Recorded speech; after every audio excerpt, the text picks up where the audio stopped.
Hallelujah. Okay, am I live? Am I live, Julie? Am I live?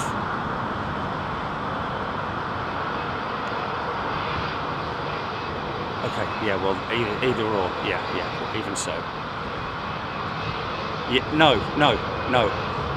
I can't say what it is now because I'm live and it's a secret to tell people until Gagan says otherwise. Hey folks! How you doing? Are you well? I'll cut straight to it because I know you've been very patiently waiting, so I won't come on camera. No one wants to see my ugly mug anyway, so you there, Jilly? Everything okay? Roger, over, under, out. Air Canada.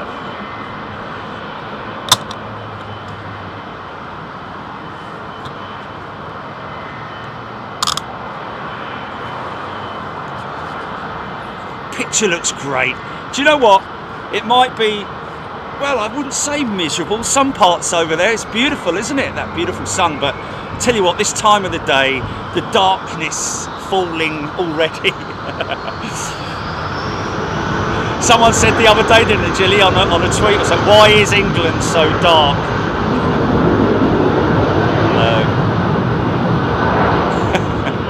Why is it so dark? I'll tell you what, already. So folks, I'll let you guys all get yourselves settled in because we can talk about stuff.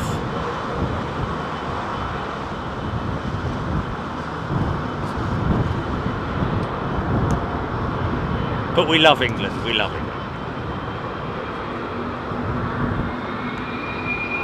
Oh, GE wind up.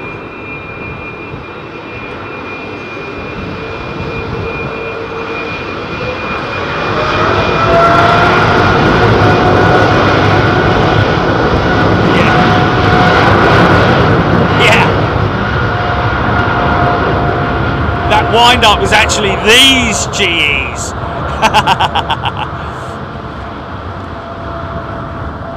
Funny, isn't it? Sometimes they seem to look slightly bigger on the 300, but they're not. Now you see what we talk about with the pointy spinner. That's got a point on the spinner, almost, forgive me for saying it, but almost like a nipple, and then the rounded shape, which the Rolls-Royce has a full, the General Electric on some engines has the full stubby spinner. Here she goes. Go on, son.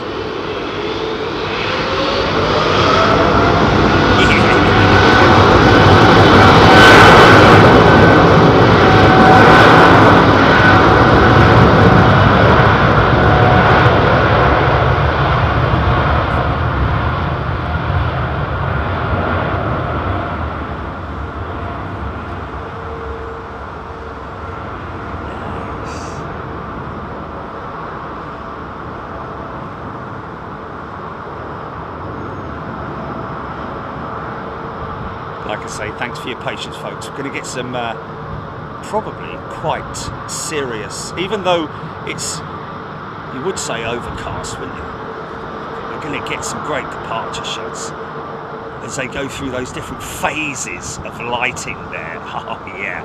And watch this, straight out of the box with a funky shot. Yeah.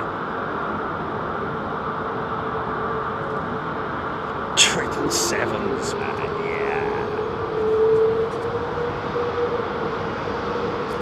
Roxy Simmons, straight in there with gifting a membership. Thanks, Roxy. Just to let you know as well, folks.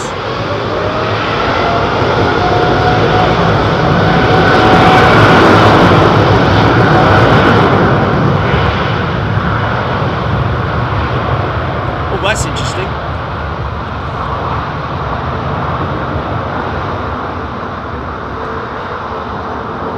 What a shot.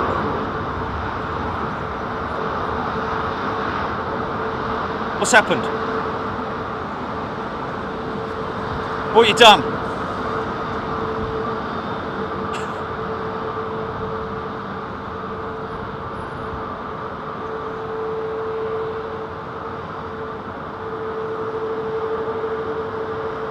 Oh my God, what is it? Oh, mate. Oh, flipping heck.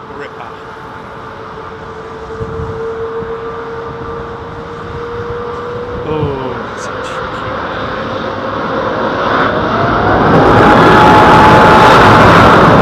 Hold on a minute, can't hear you. Yeah, I've had no feedback from him at all, mate. And you know what? It would not be airside, I'm telling you now. Yeah, it won't be airside. And you know what? You know what the crazy thing about it is that, you know, they'll put it out on LinkedIn or something, and they'll get about 1,000 views or whatever it is, and that'll be it. It's like it's not going to go out to the general public who watch the news every day and all that, unless they pump it out to the terrestrials. I don't know, but yeah, I think that might fall on deaf ears a little bit. We're talking about the full 100% SAF flight with Virgin Atlantic, folks. We've booked our US trip, which unfortunately coincides with the Virgin 100% SAF flight. Now, one thing I did say to my contact at Virgin, some of you know him, some of you don't, but anyway, great guy, and he's sort of like heads up the media with Virgin Atlantic. Now, I did say, well, what are you going to do anything on the day that's going to make it visibly obvious that you're running 100% SAF? Like, for example, a dirty great set of stickers, SAF, on the engine cowls. Can't do it. Was his reply. I'm not really okay. Well, in my length of time on this earth, I rarely use the word can't. I said can't, so just a little bit, you know, disappointed that. Hey, look, I might be completely wrong, and he might call me and say, mate, we've got loads of stuff going on about it. ITV are going to be there, BBC, we've got Sky, we're following it, we're tracking it, we're doing all of this. It's major headlines on the day. Well, I hope it is, but you know, it needs to come outside of the aviation community, doesn't it? It needs to go into people's homes who are like, ooh, blooming aviation, flipping, wrecking the skies with all their blah blahs and this. It needs to be known by the world, basically. So, you know, in Virgin, you've got an opportunity for getting in there, possibly before your major competitors. Anyone from Virgin listening? Maybe. But hey, Air France, bonnet de douche. We'll see what happens, folks. But we'll make a point of it. So basically, the bottom line is, I did ask him. I said, listen, we'd love to come and cover that airside. Thing is, with this guy, he's a great lad, and they do tend to do things last minute. So there's a good chance I might get a call on the Monday morning beforehand, and he's like, "What are you doing on?" Like, I'm flying to beep. Can't tell you where I'm flying to just yet. 2 days out in the United States of America.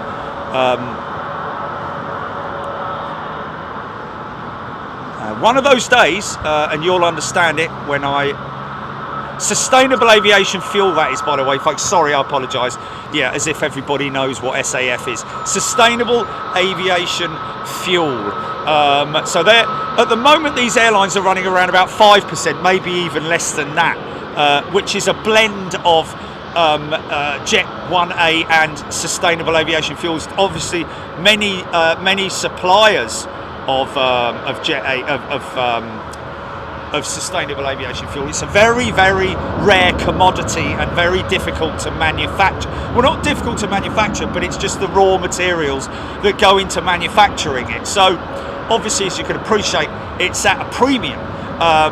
So for Virgin Atlantic to run a 100% SAF flight it's going to cost them a lot of money, because I think that sustainable aviation fuel versus normal fossil fuel, i.e. Jet A1, is almost double the price, I believe. I might be wrong there. Let me know if I am, because you know me, I like to be corrected.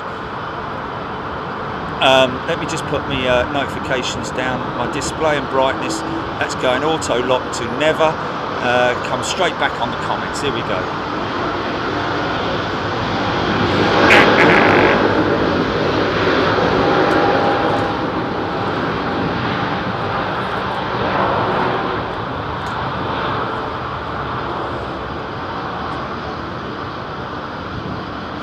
Goldhawk Road. This is interesting what he says here. Listen, and this is what I discussed with Julie yesterday. Too many people in senior aviation management roles know nothing about aviation, had no interest in it. Airlines need a clear out. You know what, Goldhawk Road? I'm going to totally agree with you there. And I'm not pointing a finger at anybody in particular. And I dare say that there are thousands of people who work in the aviation industry who are passionate about their jobs and love doing what they do. All I'm saying is that you know, sometimes it's just easier to quickly just run out there, take a photograph, put it up on social media, and then it's done, isn't it?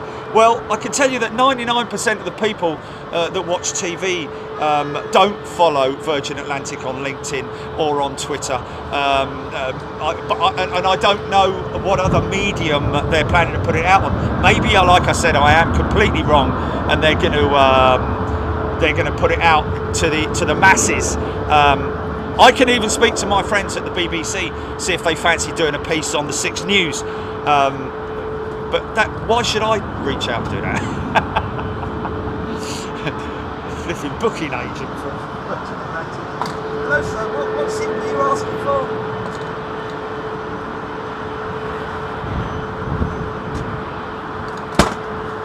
Anyway, there you go. Now, listen, folks, here's an interesting one. Figured out yesterday there's a way. I know I've talked before. Listen to this thing wind its engines up. Might do, should do.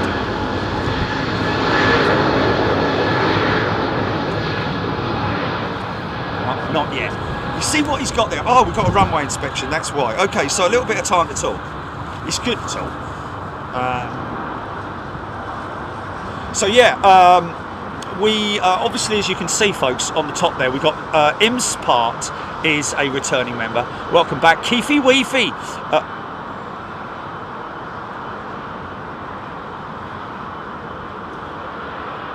Oh wow, interesting. We just heard that that BA have painted one of their 320 Neos in the One World livery, which is quite cool. I like that. It's due out shortly. Thank you, Roger. Is it? Oh no, it wasn't Roger, was it? Lloyd Bell, thank you, Lloyd. Right, okay, can I just not get disturbed on this now? Steve Lacey, thank you, gifting 5 memberships. Talking about gifting membership, folks, we now have a way, rather than me trying to explain it to you and you get completely lost in no time at all. We're going to put a link. We're going to drop a link. Oh, we've already done it. Sorry, it's pinned at the top there, folks. And it says enable memberships. Hit that link and then do it on your website or on your channel, and then you will be no, all right then. I thought it was simple as that. Yeah, there we go. Okay, just hit the link and click allow allow gifts, and then he said no. Mike, VS100 is to JFK slated to be the first full SAF flight. At least that's what the media is reporting. Now, when we talk about media, we're talking about the Daily Telegraph, we're talking about the Financial Times.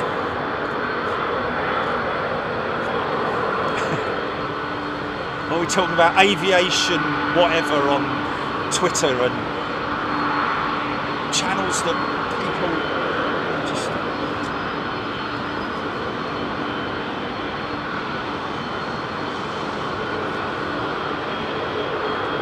That's funny, man.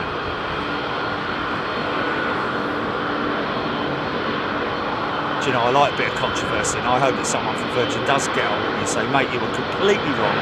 We are doing a big hoo-ha. We've got the king coming down. He's going to break a big bottle of non-alcoholic water on the undercarriage.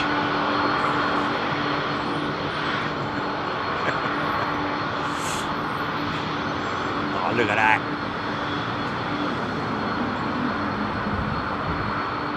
Yeah. I'd say that's on board that aircraft. I don't know. Perishables. Actually, it doesn't. It's actually on a. It's not from Addis Ababa, is it? Listen to that 767, folks. 7067.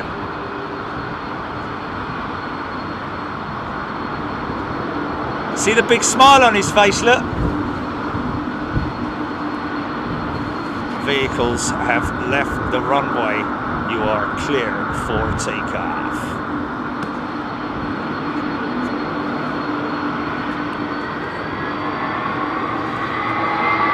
Oh,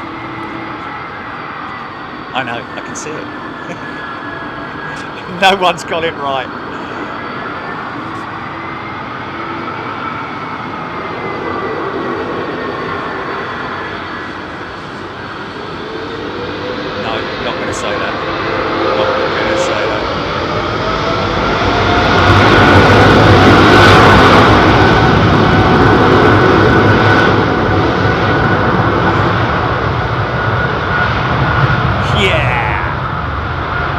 Big bird.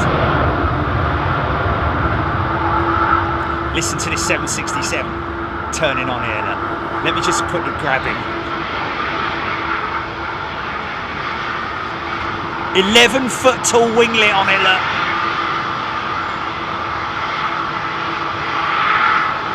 Max gifted a membership. Jan has also gifted a membership. Thank you, Jan.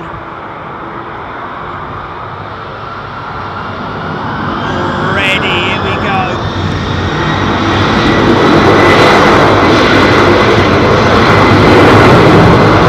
Wow! Flex those muscles, mate.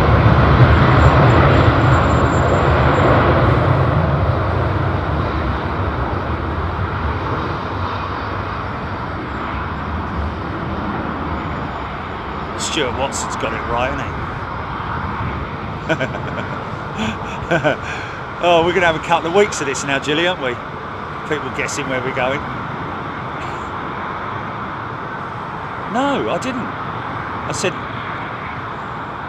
no, Stuart's right in saying, you know, it's, you know, even if we did say, even if somebody did guess it right, I'm not going to tell them. Yeah. And you know why I'm not telling you, folks? Shall I tell you why? I can hear you all going, go on then, tell us why. I'll tell you why. Because if we tell you now, then someone else is going to go jumping in there, aren't they? Because it does seem to happen to us quite a lot, you know. We go somewhere and then, you know, or we announce something and then, you know, oh, they're there, are they? Oh, okay, that's interesting. Yeah.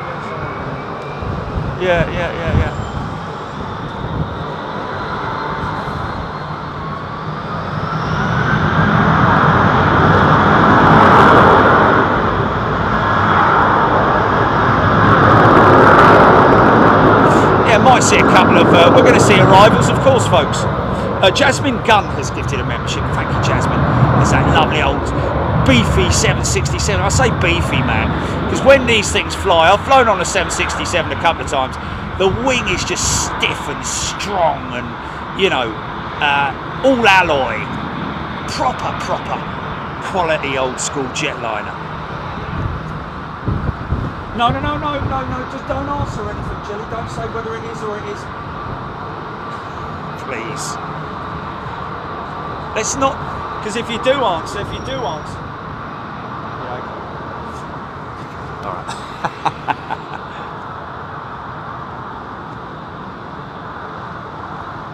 Oh, yeah, here we go then, folks. You want the story on Toulouse, right? You're sitting comfortably?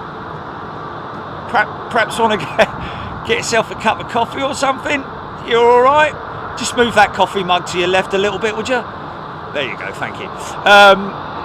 Yes. So, got to Toulouse. We kind of had a plan of action, but it was a test to see if a specific network worked that we'd never heard of before.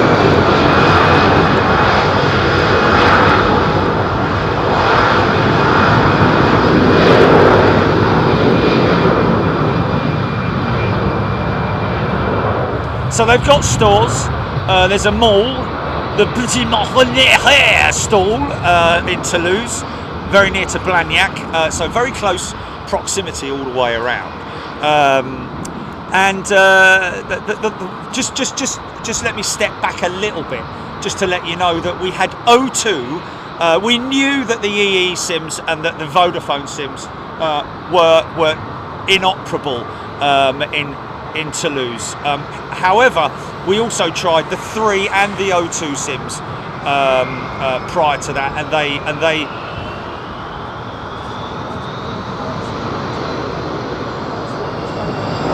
how else am I going to explain it? Anyway, whatever. So basically, we had no option of our SIM cards working over there. As you're aware, when we were there last time, it just all sort of went bazookas up. Is the easiest way to describe it. And also it appeared that they were possibly doing some maintenance on the tower behind me. So it was all a little bit up in the air. But the thing is that I'm just one of those people that's like, well, luckily for me, Jilly's very much like me. So when I suggest something that for other people, they'd be like, oh, why don't you just leave it? No, Jilly's like, yeah, let's do this, let's try that. We're constantly trying to find a solution, or at least figure it out. Okay. Are you with me so far? So we get to Toulouse. I've left one of the usual SIM cards that's running right now as I speak. One of the SIM cards was left back at base, but luckily we had 2 SIM cards, 3 SIM cards, but 2 of the same and 1 individual one in the unit that we were. Max has gifted a membership. Thank you, Max. I went to the mall. Bonjour. Luckily for me, the fella spoke English, and it was a very simple transaction, getting the SIM card, la-di-da-di-da. Very cheap as well, only €20. Went outside, put it in the unit, in the base unit. Okay, and this is where it starts to get interesting. So there's basically 4 lights that flicker on the base unit that I've got here. Okay. Nice rudder check, or is that actually the rudder as it's attached to the tiller as well, or the it's an interesting sort of like, is he warming his tyres up? No. So anyway, get outside, put the new SIM, the French SIM, into, because I said to Jimmy, who's Jimmy? I said, Jimmy, hey, what about these SIM cards then? Anyway, no, Jilly, let me please carry on. Please let me carry on. Please let me carry on, because I've kind of got it in my head and I want to carry on, and otherwise I'm... So I said, well, I don't know about you, Jimmy. Hey, see you, Jimmy. But then I got back to Jilly. And I said to Jilly, this is interesting. Okay. There you go, node 1's on. It's flashing. Well, which one's node 1? Which card's it got in it? That was the difficult part, because I was unable to, because of all the lines that go into the back of the... So I said, I don't really know. So I said, well, what I'll do is, I'll take out the free one, that we just got. It's not free. The network are called free. Okay, it wasn't free. So anyway, hold on. We'll get there in the end. So anyway, I took the free SIM out, and the blue light kept flashing. I was like, that's very interesting, Jilly. Well, where's Jimmy? Anyway, very interesting. Blimey, right. Look at that for a flipping intersect. It's almost at the far end of the runway, isn't it? That's crazy, isn't it? Is that aircraft going to some kind of... for a maintenance, or can't do it, would be over here, wouldn't it? Get all this maintenance stuff. Not going for scrappage, is he? Jilly, has he got a flight number, that one? That is the shortest runway. It's like London City. He's going to Manchester, right? Okay. So anyway, what was interesting was one of the blue lights was flashing, but it wasn't the free SIM. It was one of the other SIMs that wasn't working the last time we were there. So this was very mysterious. How many people are we losing hand over fist viewers here? Anyway, we decided. I was like, Jilly, you don't think that possibly one of the ones that wasn't working before is now working? She said, I don't really know. I said, well, let's take it up to the blah blah, yeah, up to the position, the hill that we normally go to, and see if it works. Drove it up to the hill, it worked. Then went down the bottom of the hill, it worked, but we only had one SIM operational. Stand by for part 4.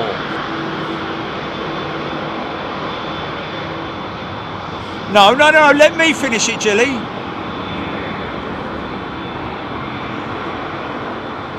No, it does. It is a good outcome, folks. It's a good outcome.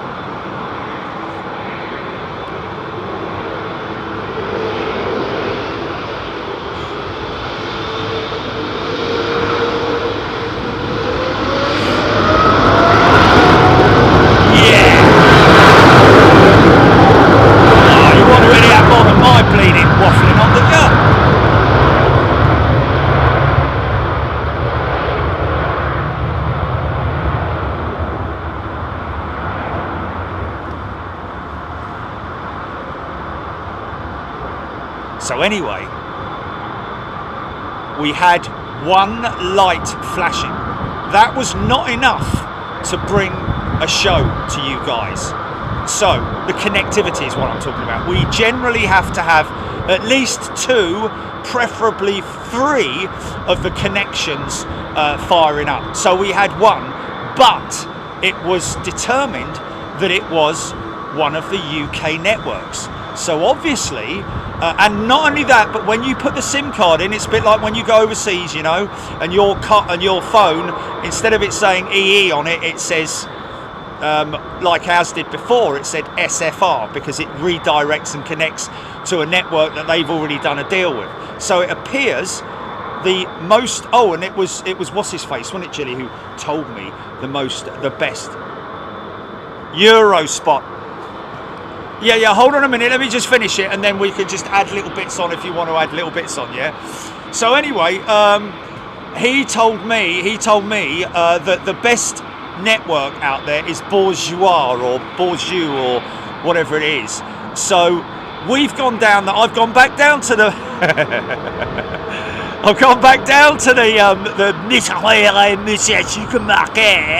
okay, Mal, and gone to the Bouget shop, and he said, we don't sell the SIM cards, we only sell bread and wine. I was like, oh. Okay, right, anyway, so I was in the wrong shop, fair enough. So anyway, I went next door to the Bouget shop and asked them if they could sell me a SIM. The free shop could do it because you don't have to be a résidence de la Française, which are nerds. So anyway, the fellas at Bourgeois said, you cannot do that. This is like the other ones. And I'm like, okay, fair enough. Anyway, Jilly's on the phone. She's like, you know, what's going on? So I said, right, okay, well that's fine then. They can't do it, but the network that they have is what our UK SIM was connected to. So that's the best one. Listen to this.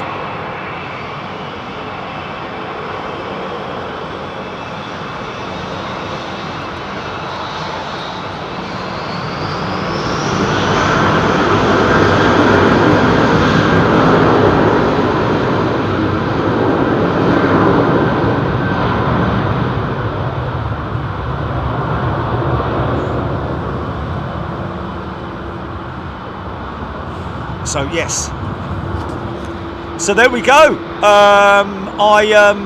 We kind of sussed it out, and and we've got enough of those SIM cards, UK SIM cards, to run a show from Toulouse, folks, as it stands at the moment. Because obviously these guys, the UK sim operators, have done a deal with Le Bourget or whatever the name of the, you know. Okay, I'm just, all I can hear is Jilly. No, that's not what it's going. It's not. Right, go on, then. You just write it.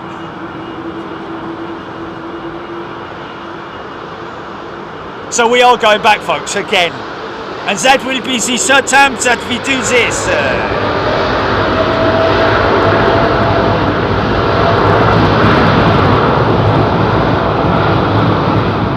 Sorry, I didn't hear any of that. What was that?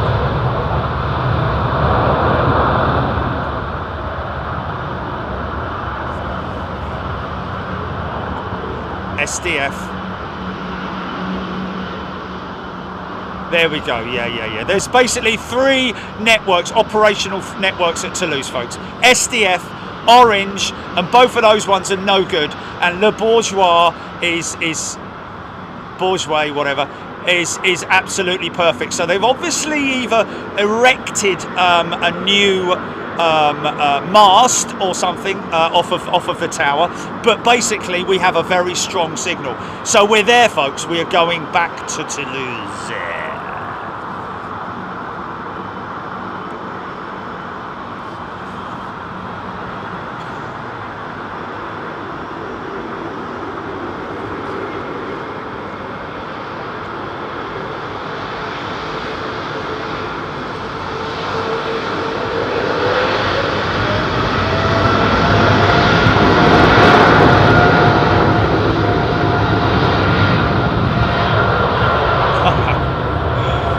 Skilling was away for 10 minutes, so now he's going to, I bet he comes on and says, did you manage to do anything in Toulouse, Jerry? You're going to get that all the way through the show. So you need to do a timestamp on the description of what the went on.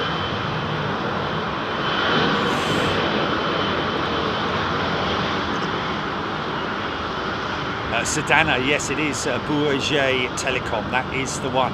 And the reason why it didn't work before, folks, is just because of network relationships and stuff like that, and also the mast behind us, the tower, just didn't carry a signal at all. So it used to be great back in the day, didn't it? Used to be fantastic back in the day. Trouble-free.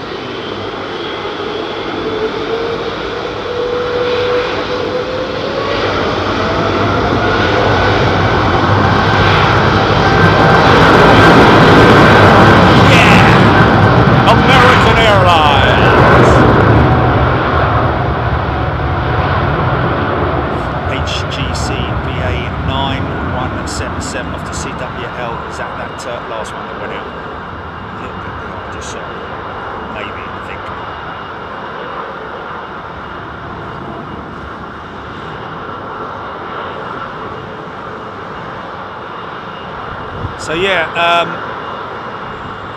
interesting, when I was in Toulouse, folks, I clapped my eyes on the new Air India 350. She was parked right around the back by the Air France sheds.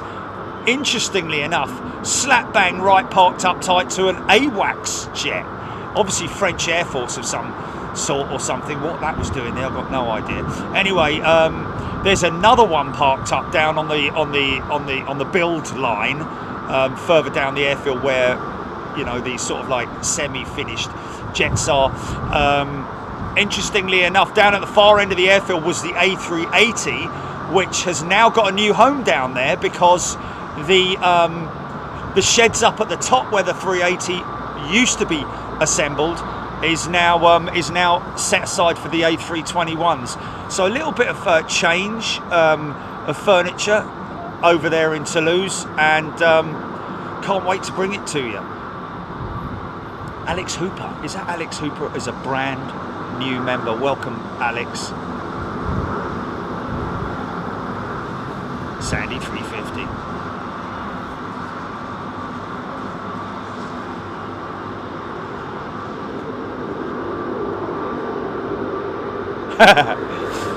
And we did fly BA to Toulouse, you know. Oh.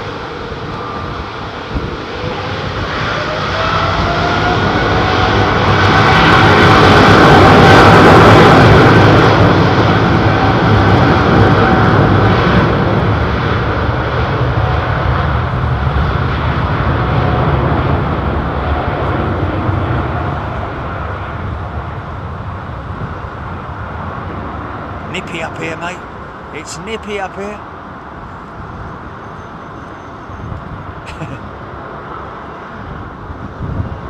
Yeah. Please think about when you ask a question like that. Okay, hold on a minute. Let me have a think about this. Before I press send on this, let me just have a real think about this. Right, can Jerry take a satellite dish and a whole load of equipment with him on, please? Because it's well, let me just. I'll answer that. I can't. I've got a carry-on bag. I've got the Bond pack backpack, which comes with me on the plane. Basically, the Bond goes everywhere with me, and then in the check-in bag it's 23 kilos almost every single time, because the sticks. The tripod, it's quite a long thing, so obviously need quite a large bag for it. Got the perfect bag by Ogio, which has never let me down, and it's been through a hell of a lot. I tell you what, long-term test. It's you know, because these big bags with the wheels on them, you always worry that you're going to come out, you know, one end and one of the wheels is missing or something, you know. But no, it's a very tough bag. But anyway, 23 kilos is my weight limit most of the times. But what makes me laugh? You know what grinds my gears?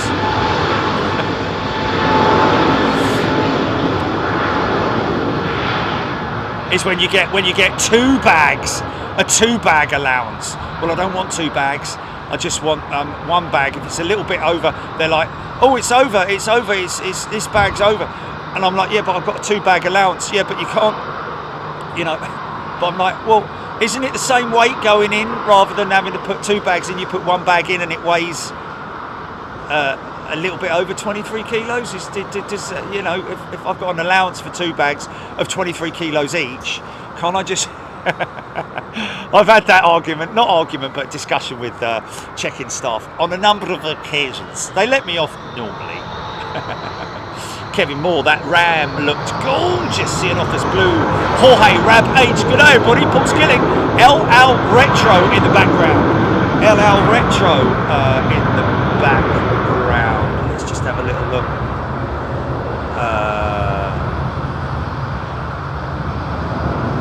What are we talking about?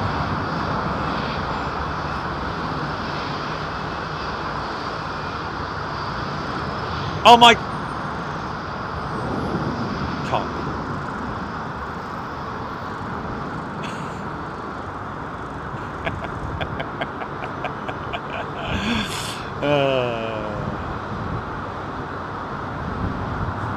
Pete Johnson, Starlink doesn't work, my friend. We've done all that. We've done all the research. Starlink is a big no-no.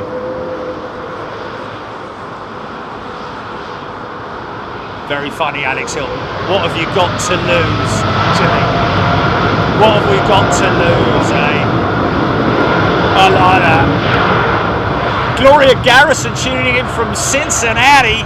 That's not the Cincinnati lady that was here with her son, was it? When they came to stay at the Courtyard as a result of seeing the show.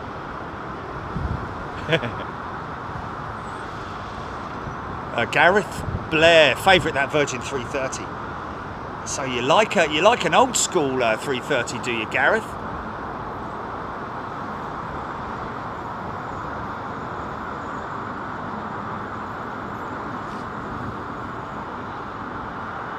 Richard Craddock. Nice low slung departure for that 787.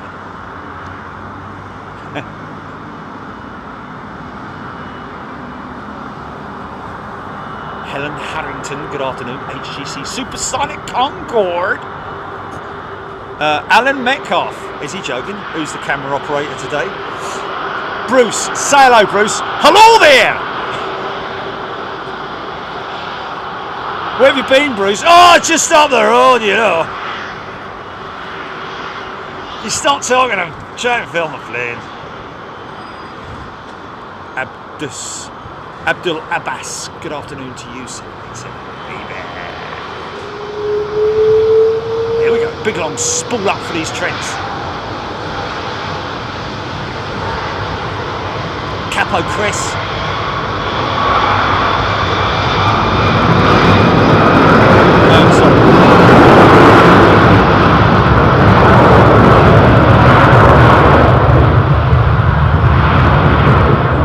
Yeah, I don't know if Captain Chris is watching, but we missed you, mate. Sorry. A couple of weeks ago, wasn't it?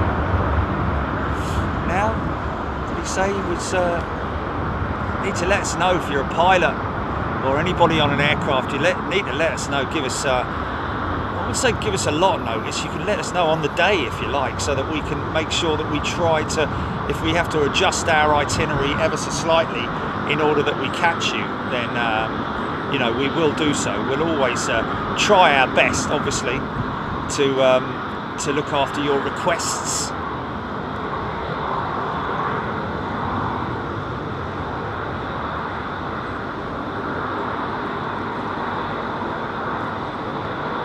Yes, Rohit, and happy Diwali to you as well, my friend. And happy Diwali to all of our friends around the world, wherever you are.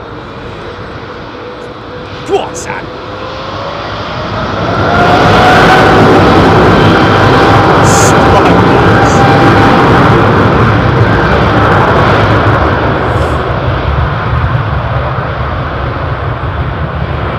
Spy walks. I think the only thing I'm going to lose is my mind. Gareth Blair off on another St Lucia visit in February. Gareth, wow.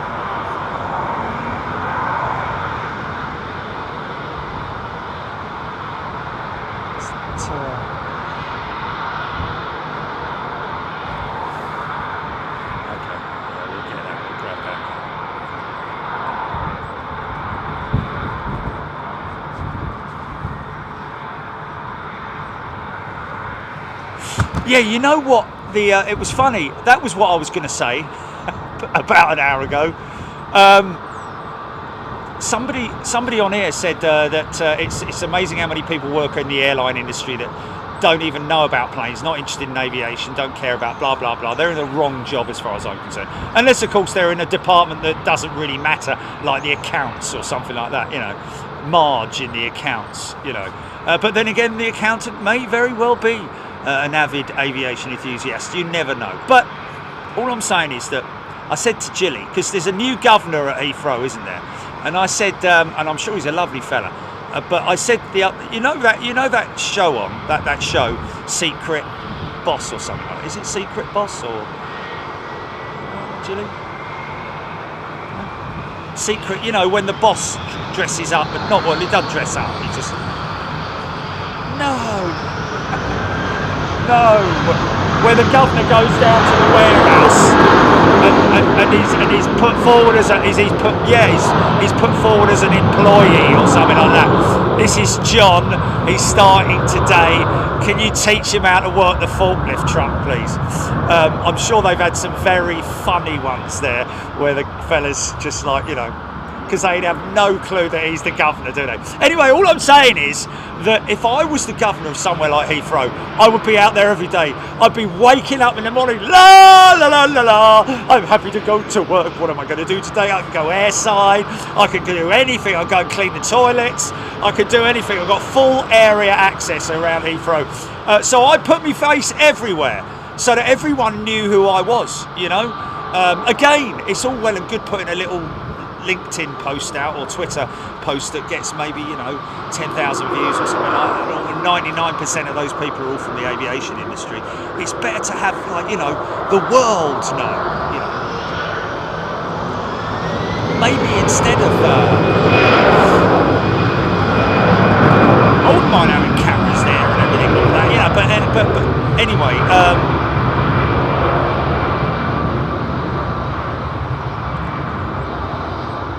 where's this One World 320 Neo? Big old Q8 triple coming out, nice. Right.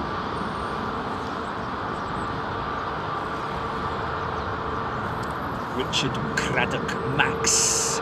Good afternoon, everybody. Hope you're doing well. Maz Mason. 4 a.m. on a cold ramp is no fun.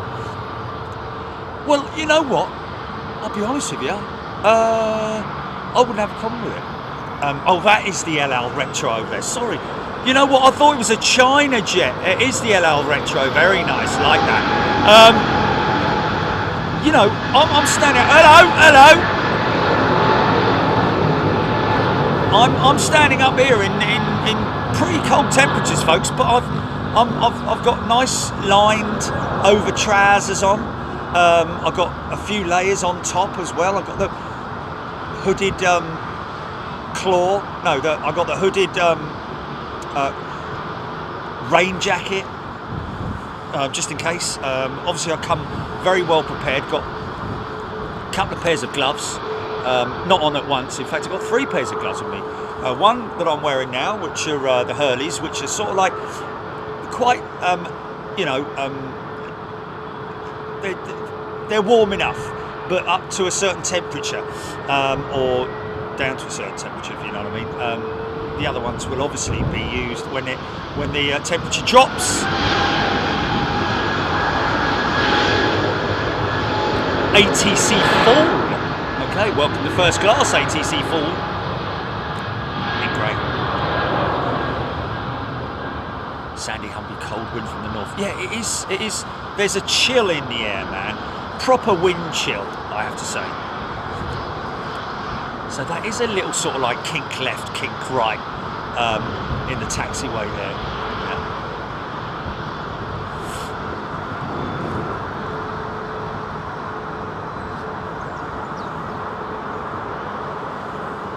No, you know, I mean, yeah, Jelly, I know what you're talking about there.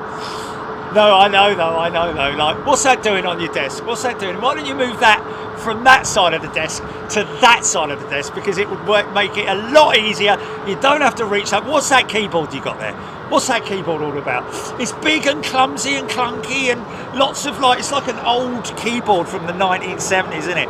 Why don't you just get a slim one, you know?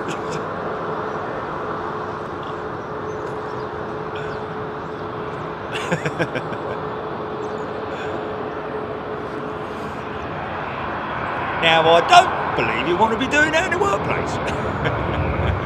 No, it would be fun if I was the boss, man. If I was the boss, but you know, I'd make sure that, you know, like, you know, donuts maybe for certain departments. Paul Ward has gifted a membership. Thank you, Paul. Tim Johnson. Blue lights have gone back. Nice Delta 767 lining up.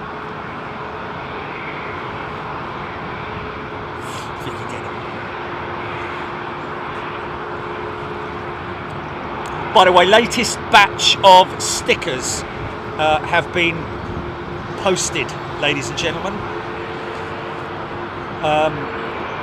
And thank you to those people who very kindly go out of their way to, you know, write a little note to say whatever they say, you know, like hands up or do some sticker. But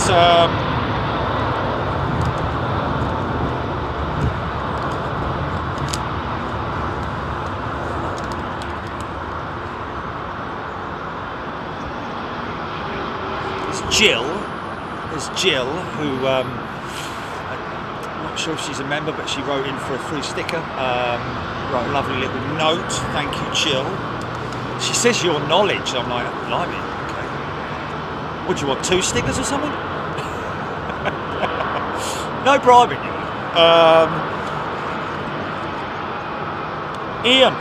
Ian is a first class member. Thank you, Ian. Don't have to be a member at all if you want a free sticker, folks. All you do is go to the website. Go to the app, and you'll be able to scroll down and get your free sticker and your directions on how to get your free sticker. PO Box 747. That's all I know. Rachel Lofthouse, thank you. I don't know if Rachel's in the house, but writing a very nice letter, which was quite interesting because she used to have do photography, and she stopped doing it, but it's the watching Big Jet TV has rekindled her love for for photography, which is a wonderful thing.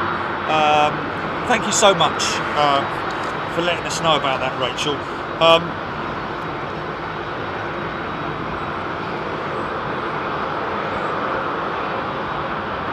And she says that this refound love of aviation photography has taken her to a number of places.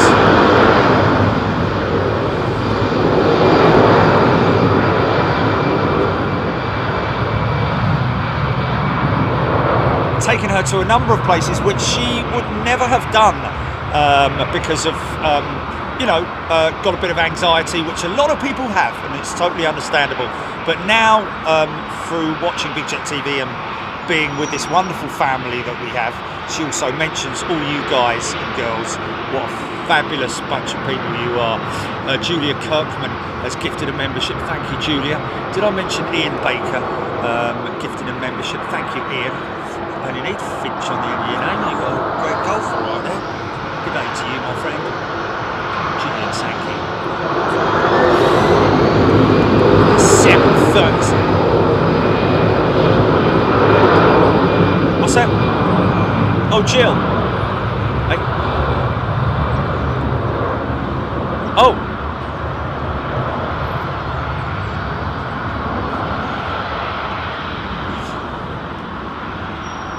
Catherine Green has gifted a membership. Thank you, Catherine. If you're looking to get yourself onto the gifted membership list, folks, it's very simple. Just hit that link, enable membership, and then just click enable allow gifting, and that's it. You're in. I think this Delta 767 is ready to move, lighting up the tarmac or the concrete. It's quite interesting when I was taxiing out.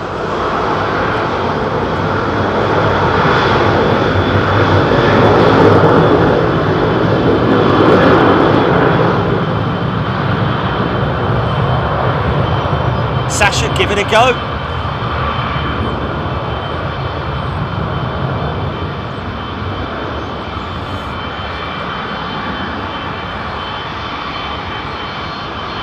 Yeah, listen to this.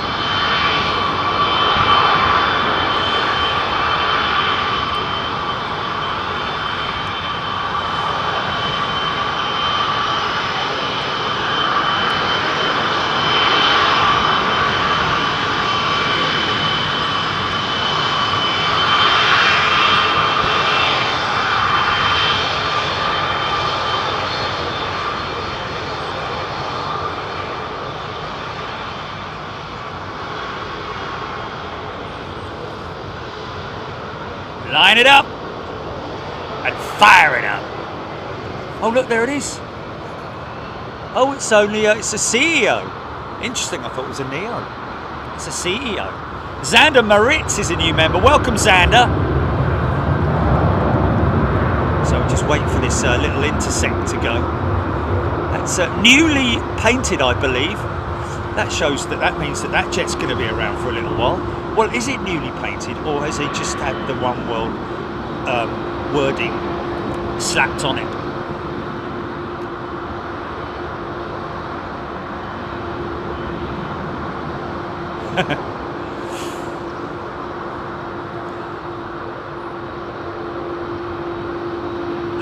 Very funny screaming emu. It is good, the camera, isn't it? A clip-on tie. Euro Aviation, 23 years old, this 767-400, this one right here.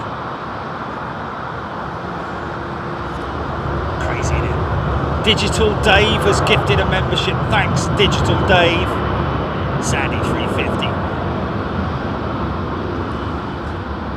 Supersonic Concorde, she looks fresh. Ronald with Wings has gifted a membership as well. Thank you, Ronald. She's got a little bit of a blemish on her around the nodes. See the two big pitot tubes there, folks. Airspeed indicators and other information is gained from those tubes, pitot tubes. remove before flight. Not the tubes, obviously, but the covers. Here we go! I am.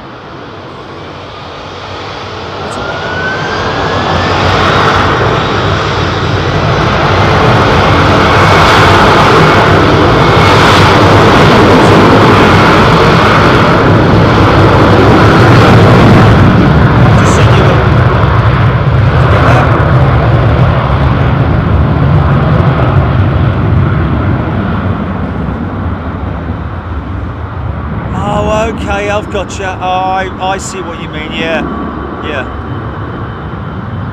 Well, does it matter? Do you want me to? Oh, okay. Well, I'll come back. Just call me back up. Yeah, just call me back on it now, mate. Yeah. Oh, I love that auto adjust for the light there, man. How cool is that? Yeah.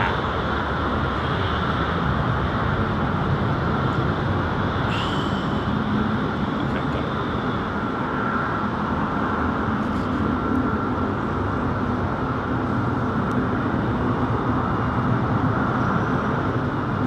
What's that? What's that? What was it?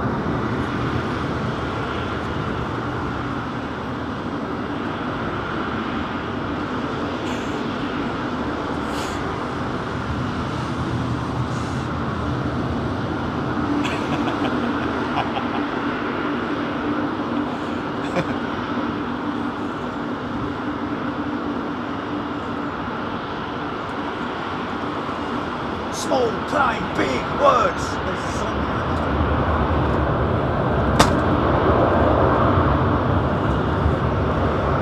Welcome to the travel program, ladies and gentlemen. Vera has gifted a membership. Thank you, Vera. Thank you, boys and girls. Really go. Look at the big smiley face on that 777. When I mention the smiley face, which I do from time to time, folks, as you know, feel free to ignore me if you like. But those pitot tubes, see there, the alignment of them and the static port. I think that's one of the static ports there, possibly in the middle. When you zoom out, it looks like he's smiling. And when he goes further, as he progresses, watch the smile and the facial expression improve from very happy. Watch. Getting happier. Very happy now. Extremely happy. And of course, all joking aside, the aeroplane in general, across the board in terms of all different types of aeroplanes, they are happier when they are in flight. Because and interestingly enough, somebody mentioned to me the other day when I mentioned about the wings on the A380, the flexing its muscles, blah blah blah. Amazing how I wonder how much stress that puts on the wing. Well, the thing is that the wing is actually manufactured to take that stress. Well, it's not even stress, but that bend in the wing naturally, with the increase in ground / airspeed. It's at its optimal when the aircraft is flying because of the flex of the wing. On the ground.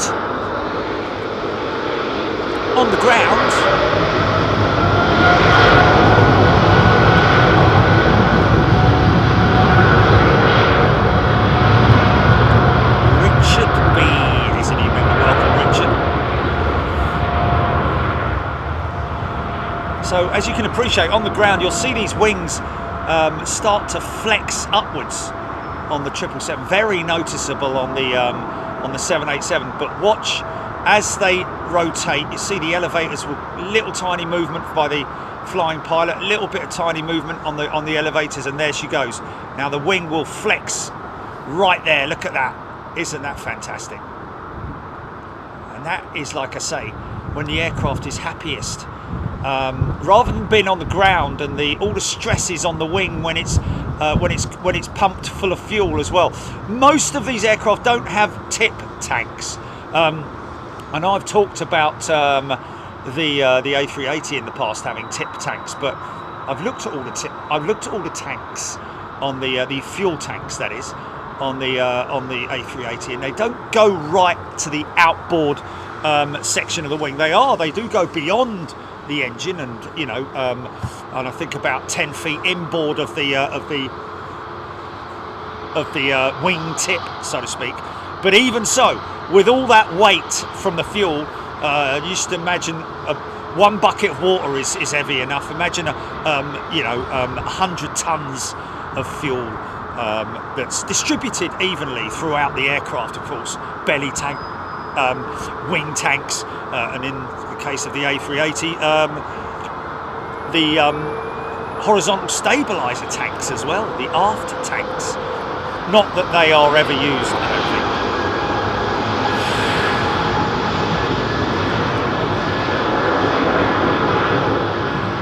Sarah Deal has gifted 5 memberships. Thank you, Sarah.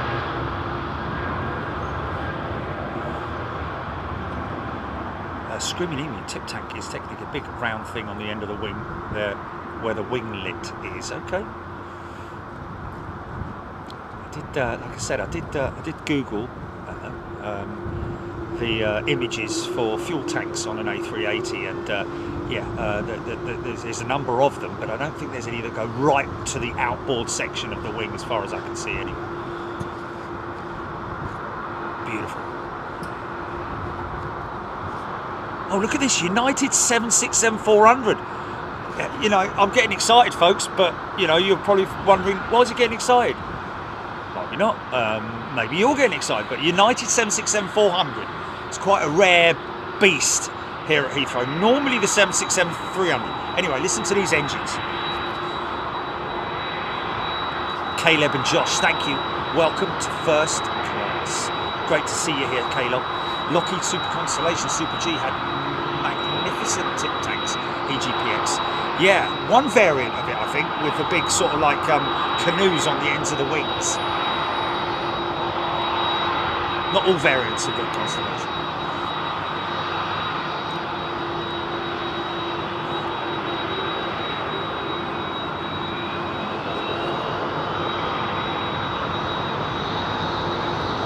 Oh wow, that was its first flight, folks.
She's longer, and she's got the raked wingtip, folks. Look at this. See? Like a 777 wingtip. Humming at that CF6 engine. Beautiful. And she a beautiful bird, man.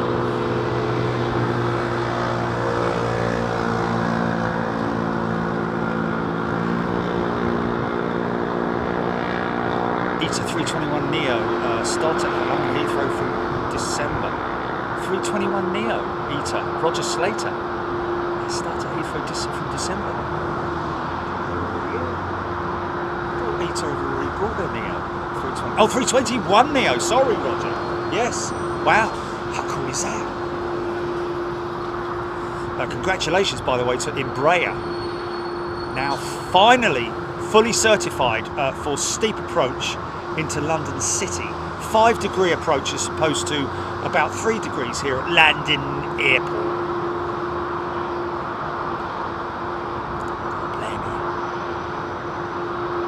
Early birdie, high-pitched whistling noise like the old days, yeah. Not on the fire station, folks, just because of the proximity of where we are in terms of how noisy it gets. Mind you, once this 767's gone, mind you, got 777 coming up, so it never really stays quiet for very long here at London Heathrow. Super 80 Swiss Air, bigger main gear as well for rotation angle. Interesting, didn't know that. Has she?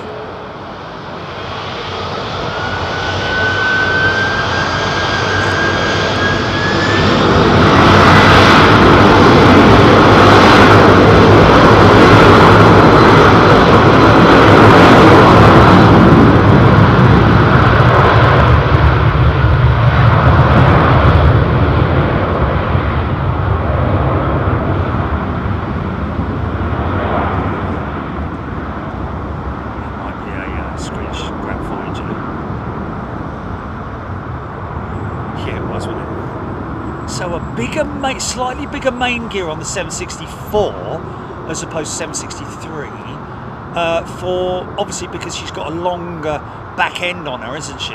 It's not the front end, I don't think, or is it an equal amount of distance between the two? I think it might be actually a little.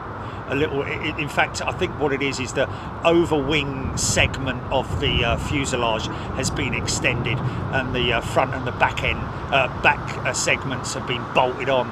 I think that's possibly what it is, in order to keep that centre of gravity around about right when she's empty, blah blah blah. Oh, hello, big lad.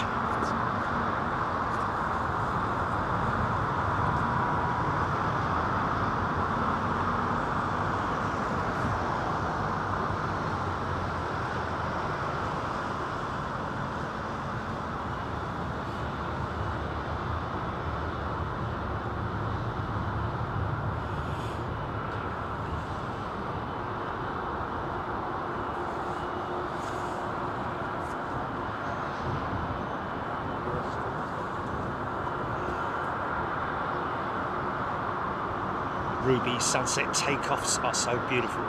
They are, and they... No, it's fine, it's fine. Sandy 350, the MD-11 doesn't appear to have an APU.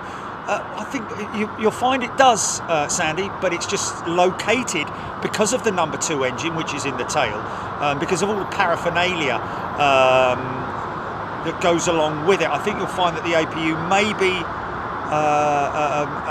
no, actually, you know what? I think the APU on the MD-11 is slash DC-10. I don't know. I have to find out. They will have an APU though. Muzz Mason separates 767 from 777. Later has a square tail cone with exhaust. Oh yeah, Muzz, but massive difference in scale, in size. Wide body jet, the 777, of course. But you're right. If you're looking at if you're new to aviation and you're looking at, that's nice. And you're looking at a 767 and a 777 side on, bigger engines obviously on the 777, but also that wedge shape there that you see on the 777, very typical with the 7. Here comes an example now of 767-400.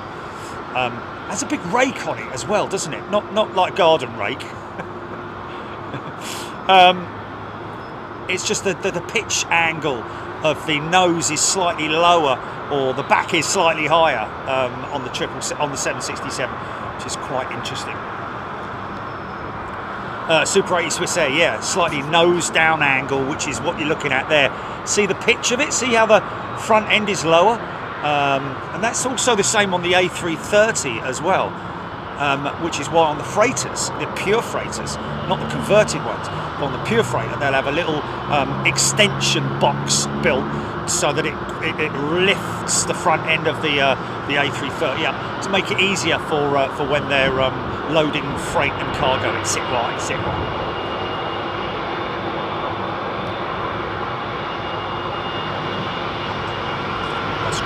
I believe they put plugs forward and aft to increase the length. Okay.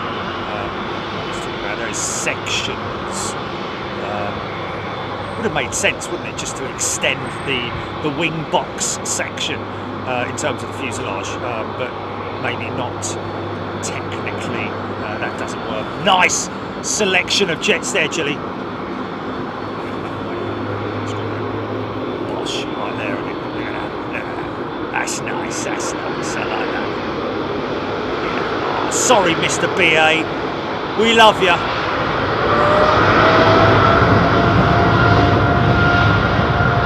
Alex Hooper, which is better, to fly the 767 or the 777? That's a difficult one. Because I'll be honest with you, hold on a minute, let me grab this 767. I'll be honest with you. Once you fly, they're all good. I love to fly on the 767. Wow, flipping heck, where's he going, Gilly? That 777 that's just gone out. That's maintenance, mate. I'm telling you now, that's going to Gatwick. I'm pretty sure of it. It's gone up like a skyrocket, mate.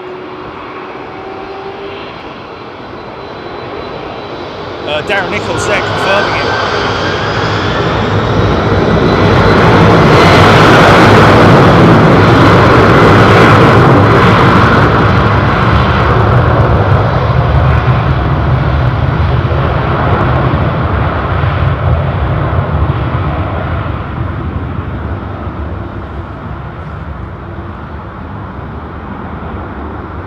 Hearing that apparently, thank you,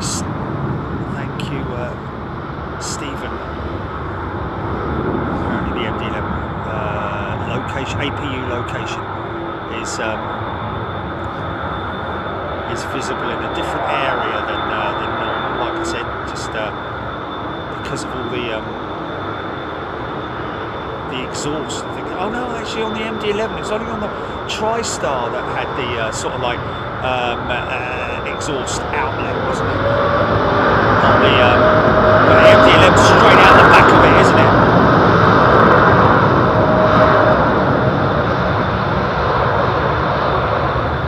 Mark Bonner going to Cardiff for maintenance. That 777. There we go. Shame I didn't know that, because I would have stuck to the departure on it, just to see it go up like a skyrocket. But anyway, there we go. Basic, which GVIIP is one of the beach fleet. Control Alarm, good evening to you. Michael Lashuk, 767 400 marathon from Heathrow, all of a sudden has them back. Yes, well Michael, not so much with Delta, but definitely with United Airlines. Usually the 767-300 we see here in dominance over the four. Obviously they've got an aircraft out offline and needed to replace it, and they've brought that 767-400 in, which is pretty cool.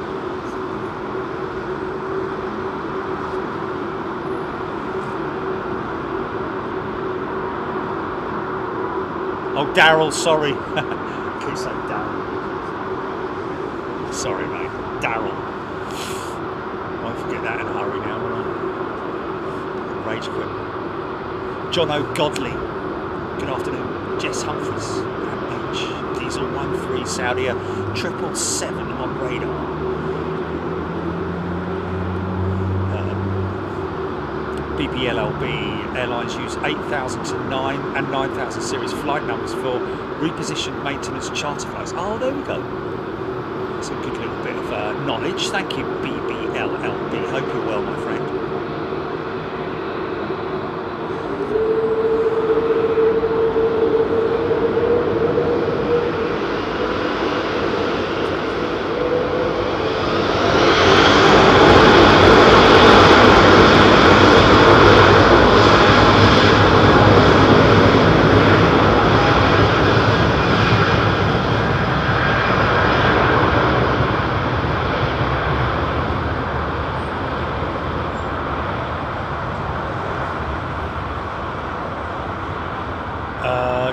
tanker driver? Good question. Yes, is the answer to that. BA did have a 767 fleet and 757s as well, along with Tridents and 737s. Way back in the days, wasn't it? Didn't they go through a time with the 100 or 200? The 737 wasn't very long lasting, I don't think. But anyway, of course the Viscount as well. But yes, indeed. And we actually we caught the last two departures, the retirements of the 767s flying out of London Heathrow live on the show many moons ago. Caught the last two going out. Arrow, thank you. Having the climb shots. Sandy 350, big line. Leroy, did I say going to Gatwick? Okay. I'm in Cardiff. Sometimes they do reposition down to Gatwick, so don't have a go at me too much with your exclamation marks. And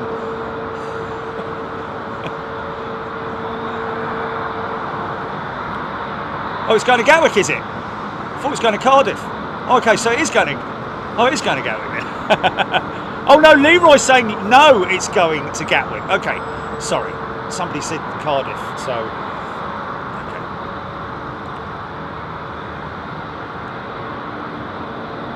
Tarn spotter. Yeah, crazy, isn't it? Probably only put 3 tons of fuel on it.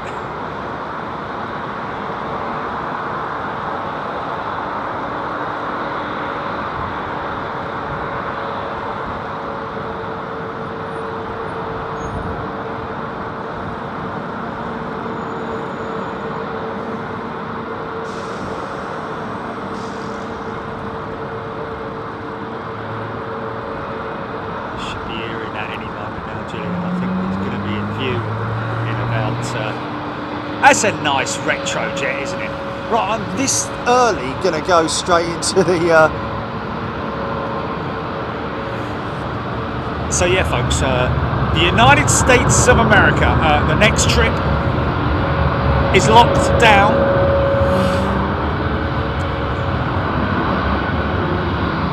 And it's actually... We give dates, can't we? 29th and 30th of this month, folks, for the next and I'm spending my 60th birthday at 38,000 feet asleep. Great. I will never actually... Oh, hold on a minute. I will... What do I ride back to? Do I ride back on the first or back on the second?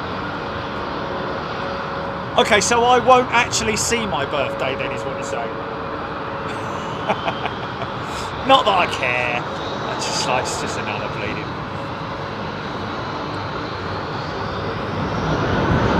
Sunny Sophie saw that retro there at London Heathrow in the summer. Hopefully that's reminding you of warmer days, Sophie. Joker Biker, where's the quickest, cheapest place to go on a 380? Ooh, it's got to be the US, isn't it? I thought.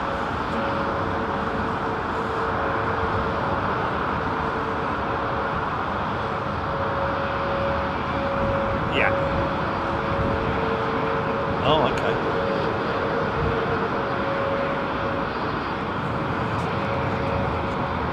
Double Turkish, anyone? Okay, so I will be overseas on air for most of my birthday, which is a good thing. So I can celebrate it with all you guys. But I don't want any of that, let's just.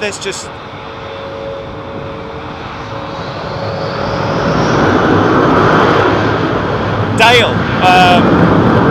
Well, Dale, you might have just come on, Dale, but I have been showing arrivals.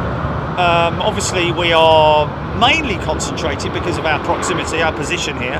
We're concentrating mainly on departures and general airport action. But anything interesting comes in on the southern runway, I will obviously catch it. Big stuff. Just let me know if you've got something decent that you want me to film. But obviously, as you can appreciate, we are concentrating on the departures for this show today.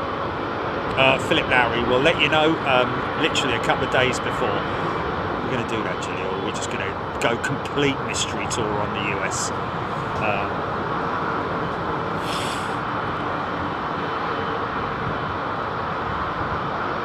Sarah Lancaster being a member for 5 months today. Thank you, Sarah. Spywalks, I've been on that Turkish 787 about 2 months ago on my return to London Heathrow. Remember the old 707s with these with this livery, folks.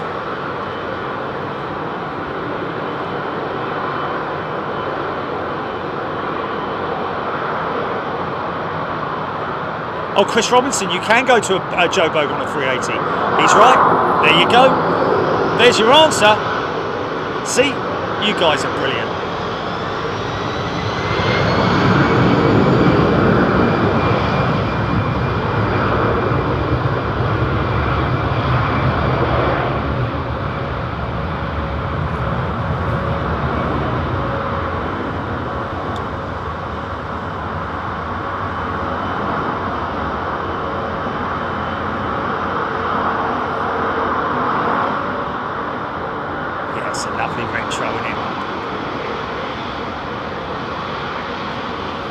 Wingtips look great on the 350 in the BA livery, don't they? Flag works perfectly. It's almost like it's caught on a flag, isn't it? You know what I mean? You know what I mean, Governor? River Flame loving the retro livery. Tony.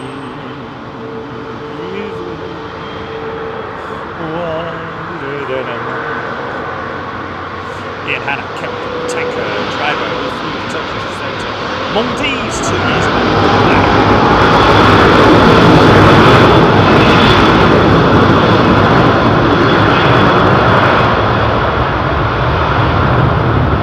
Captain Mannering, unfortunately, I was never fortunate enough to fly on Concorde. Been on it statically a number of times, but unfortunately one of the things that I was unable to do because my careers took me away from aviation, right the way up to the point where I always looked to the skies when I was doing all my other careers, living in America, etc. Living in America, out space, see what to do. Oh, go on, Sam.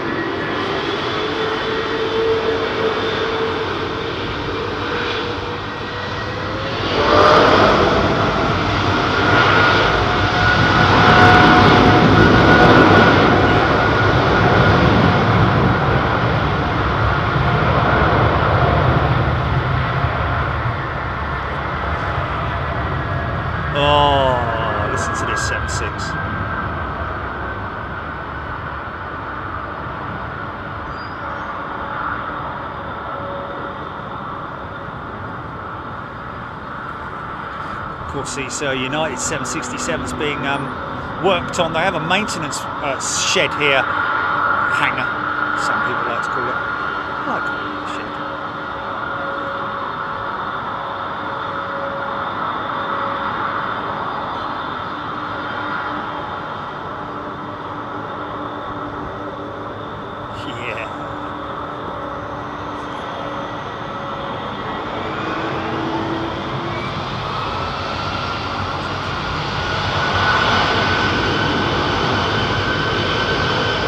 Fire it up!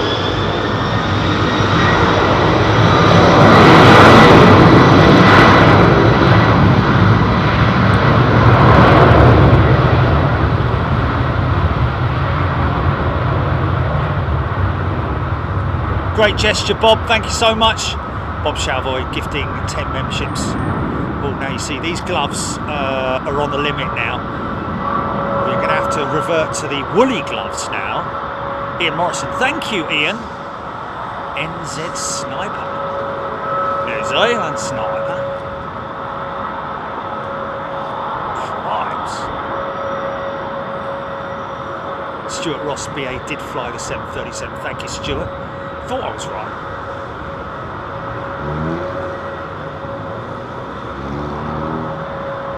Robert D. Very funny. Early birdie, howling engines. Love that. BA had a fleet 737s and had some odd bits. Interestingly, Muzz Mason saying. Lloyd Bell confirming as well. Chemical tanker driver, Super 80 Swissair.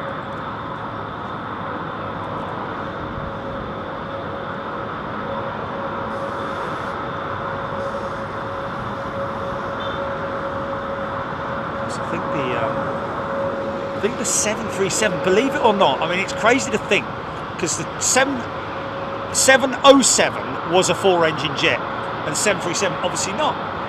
But I think that the 737 replaced most of the 707 fleets, I think. Because believe it or not, you think of the 707 as a big aeroplane, but it's not really. Look at it in scale difference between, say, for example, a 747. It looks tiny. You know, almost the same sort of length as an A321. You know, so I think that the 737 became a very popular aircraft very, very quickly.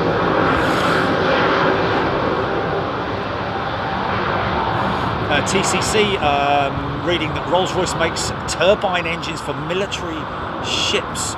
I think they do share technologies. I mean, obviously they'll have a ship division and an air division, won't they? One would imagine so. That they're you know, I don't know where the ship engines are assembled or built, but in terms of technology, you would imagine that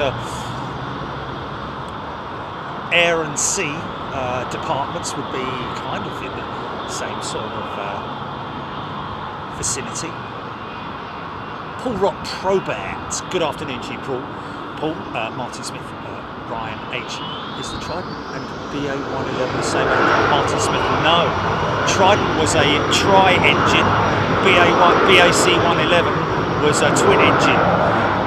Much like what you're seeing here, with the engines attached to the rear side of the aircraft. And nice. That's a good one to catch.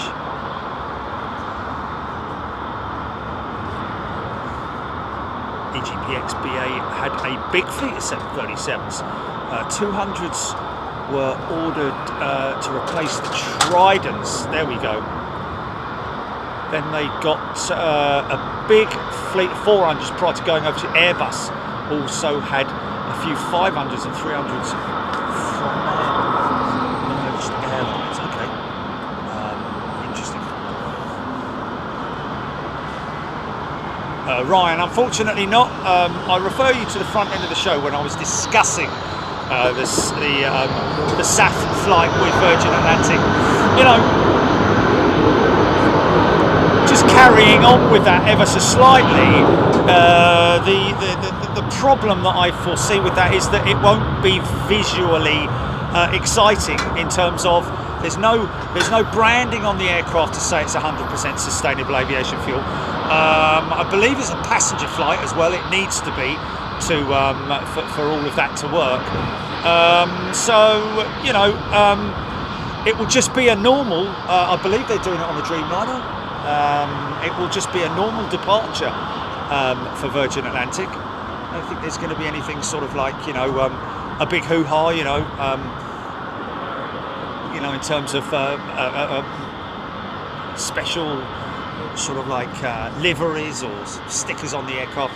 According to Virgin Atlantic, well, at least my contact at Virgin Atlantic, and I'm still sort of like, you know, still sort of like, I can understand to a certain degree, but apparently you can't put stickers on engine cowlings, or at least the carbon ones, because of the glues that they use affect the, you know, I don't quite understand that, because as you can appreciate, you know, but anyway, we won't be there. We're going to be in America on the 28th, folks. That's definitely right. Yeah, flying out on the 28th.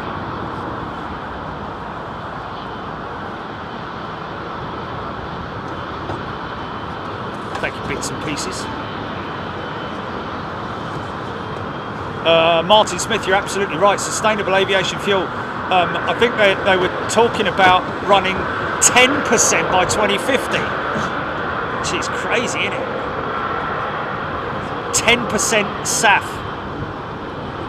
It's not Anchorage, folks. We're not going to Anchorage this month, just for clarity. Not this month, no.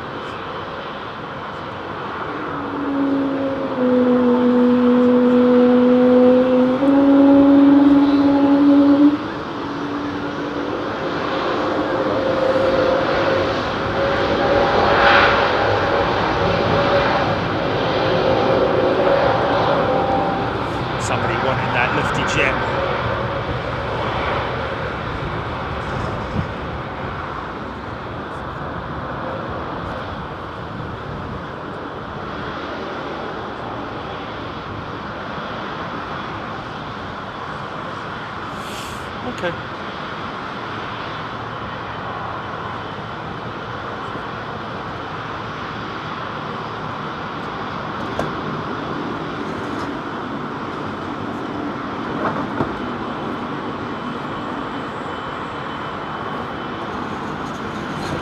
Sorry for all the noise, folks. There was like literally a barrier. Oh, listen to that.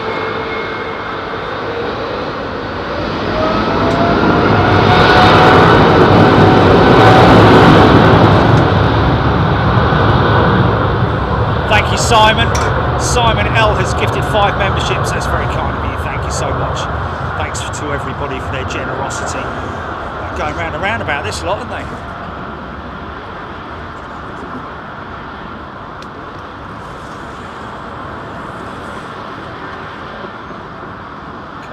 We're going to go with the warm drops, I think. Let's just put this one across here.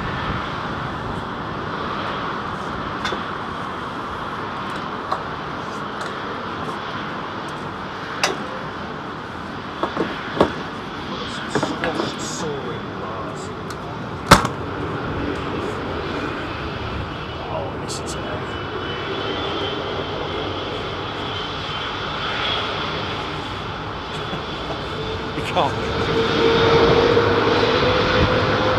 Welsh Gamer.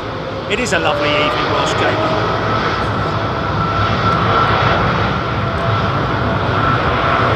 Darren Nichols, BA777-200 coming out.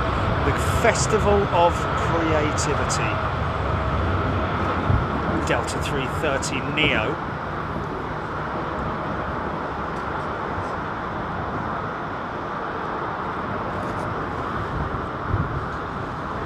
TED Tours liking the runway lighting.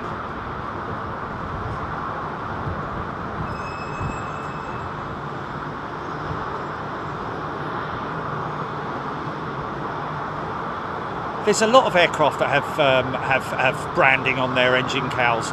Okay, fair enough. Most of it's probably done when the aircraft is when the cowl is manufactured, so that it obviously has some kind of coating on it. And also the surface that they apply it to, etc., etc. But I just can't think that, you know, because a lot of these aircraft, believe it or not, they're vinyl stickers. Believe it or not. I mean, you know, talking of stickers, there's a sticker on the side of the Rolls-Royce engine.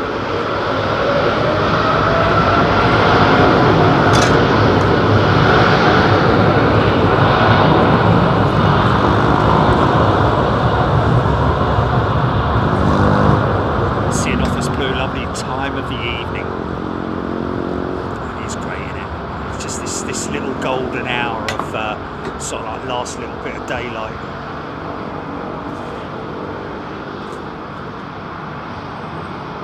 Helen Robinson.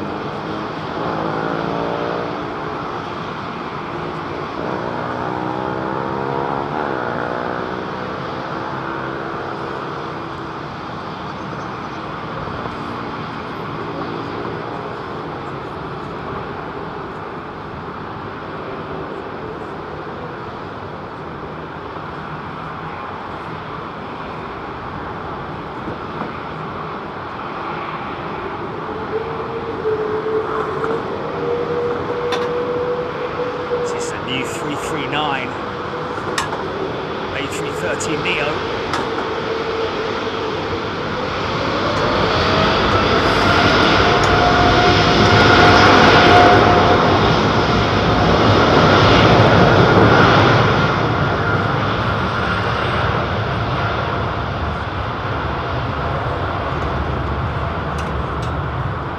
Nick Gray is Virgin off to Boston.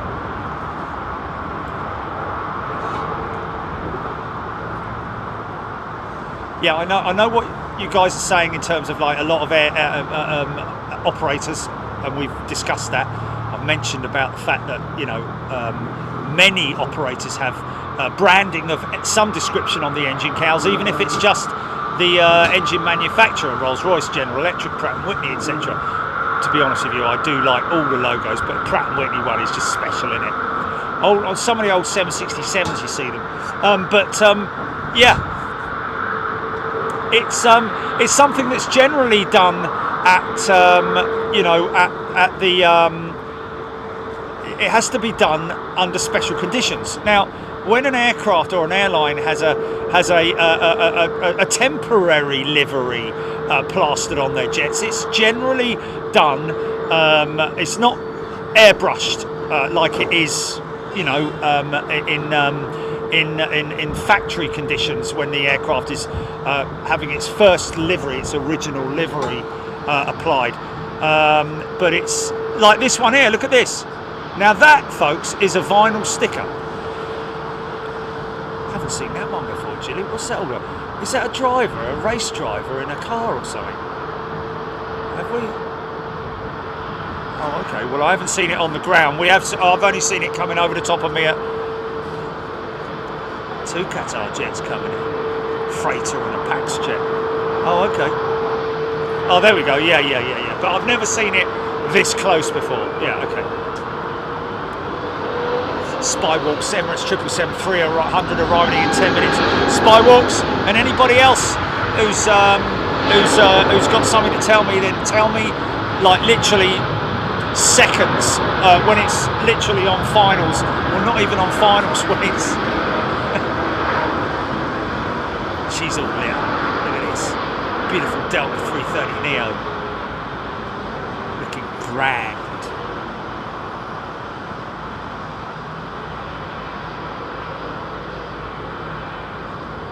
Yeah, so these stickers are obviously applied by specialists, and then they obviously have a coating over them, which can be removed.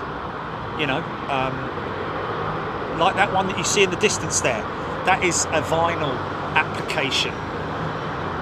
Very sophisticated, you know, materials that they use.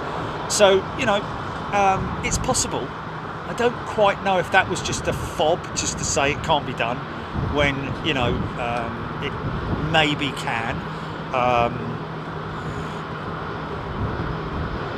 It's quite a lot of work, I've got to be honest with you, to put some stickers on an engine cowl for one flight and then take them off again, because that involves a lot of work with the aircraft, the engine cowls having to come off and be replaced with other replacement ones, whilst those ones are having the stickers taken off, etc, etc.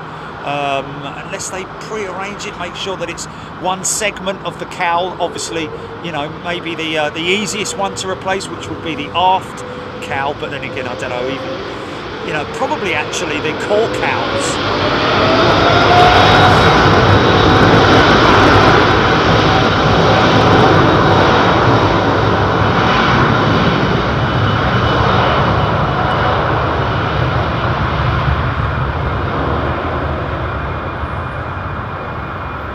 Neon X, this Qatar jet taxiing out now. Listen to her, man. It's the Formula One.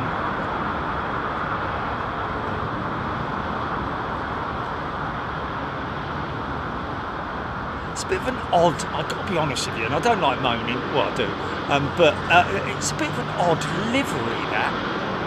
I don't know, it don't look right to me. I mean, it should be, yeah. Should be on the back, or I don't know, because for anyone who's not a racing, doesn't know about racing driving or anything like that, would think, what's going on there then? Is that some bloke sitting in bed reading a book? Oh, do you have to wear a helmet when you fly on that aeroplane then? What is that, 3D or 3D special glasses that you're given or something? I don't know. Melody's got a die cast of the 777 Creativity livery.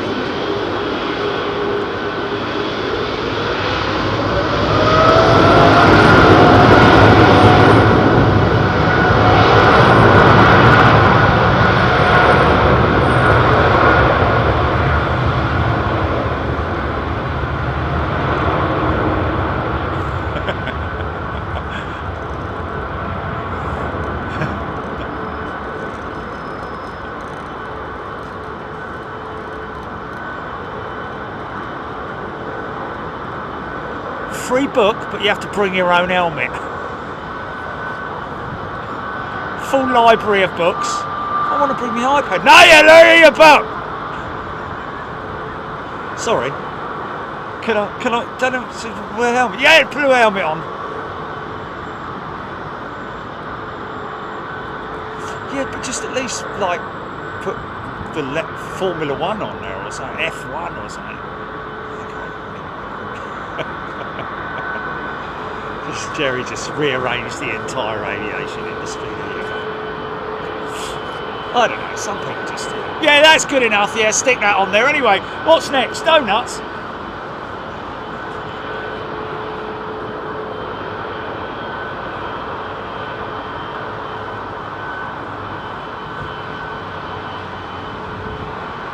There we go, early birdie. Augmented reality glasses, that's what I was trying to do.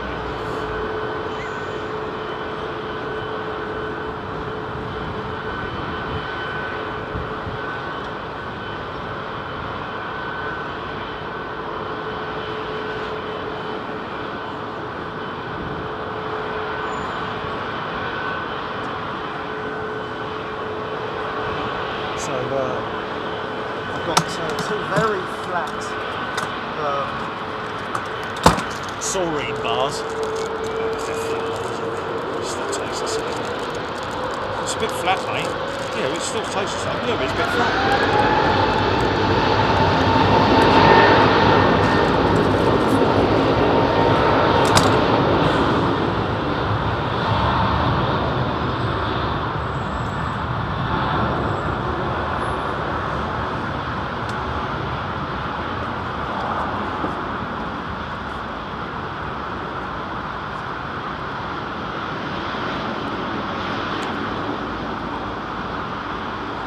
Death. It is the Festival of Creativity. Is the livery on the? It's a celebration of cultures. Joe Thompson Qatar 380 on radar.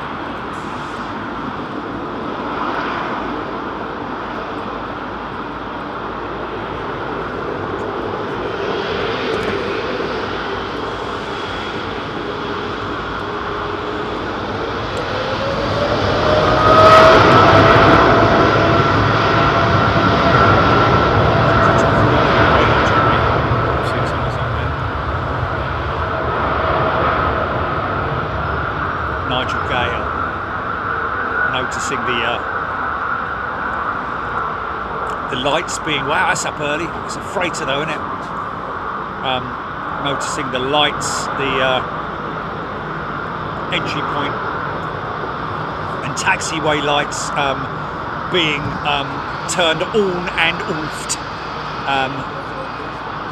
So there'll be a red set of lights there. Normally they drop it.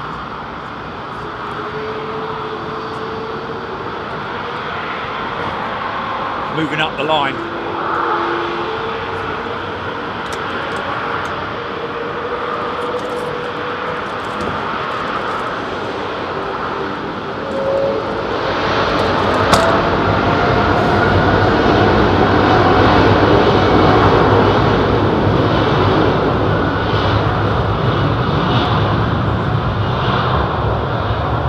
LCY Paul, yes, we caught it. RG, we caught it on its inaugural passenger flight today. Its first revenue service, the BA1 World 320. Interestingly enough, it's quite interesting that they've done it on a CEO and not an NEO, which is quite interesting.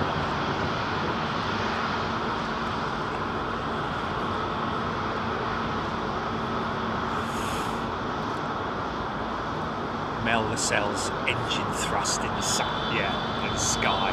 It's great, isn't it?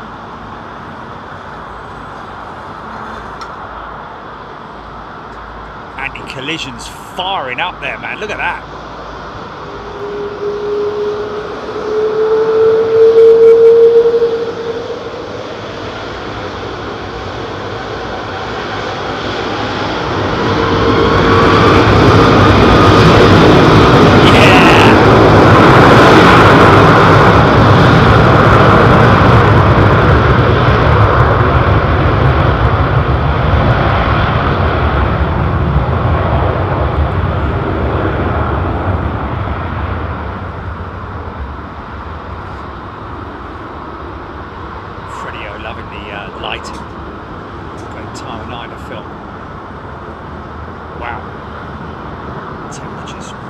dropping here, man.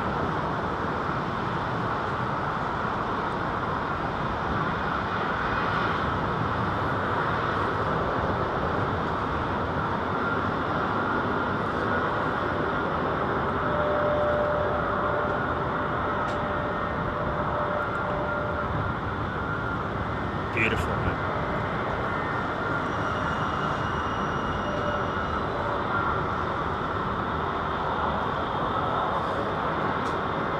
Michael K would love to see South African Airways back at Heathrow again. What's that? Is that GP, gotta go just quickly. Johnny, you there?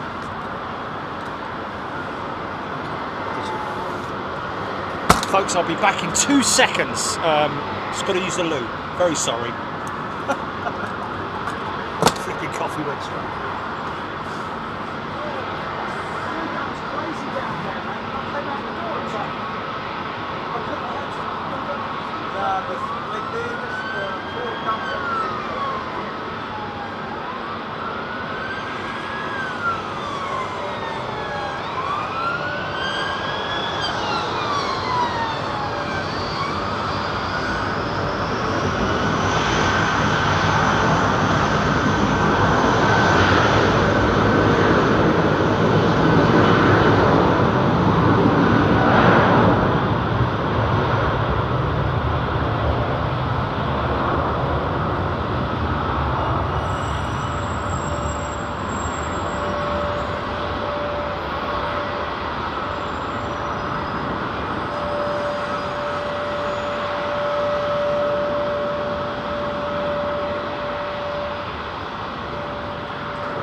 What are we doing? What's going on?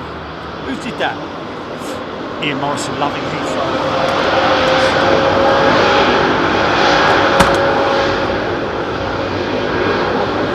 Timestamp on the I don't like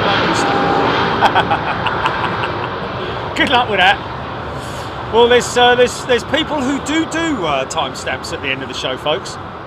So if you're looking for a particular one, then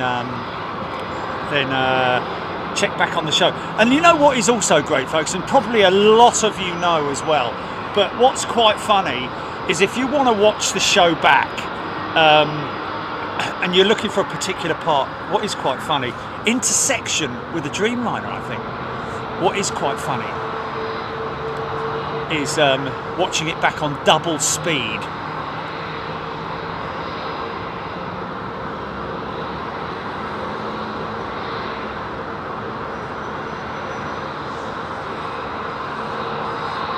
Tina Benfield, good afternoon, good evening.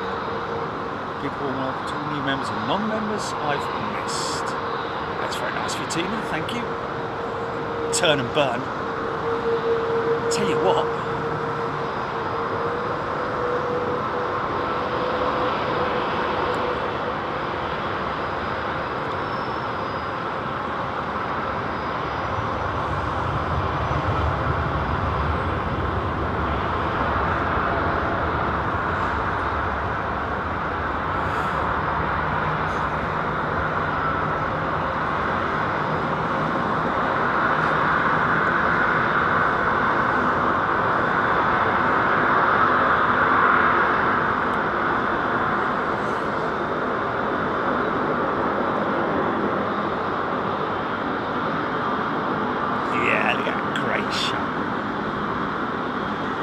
chemical chain control.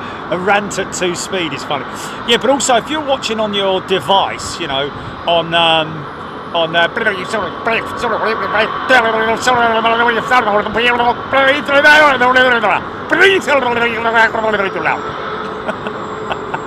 what's that now? If you double tap on your screen, left or right of your screen, then it fast forwards it by 25 seconds, or you can multi-tap it, like I do a lot of times. Yeah! Thank you, Bruce.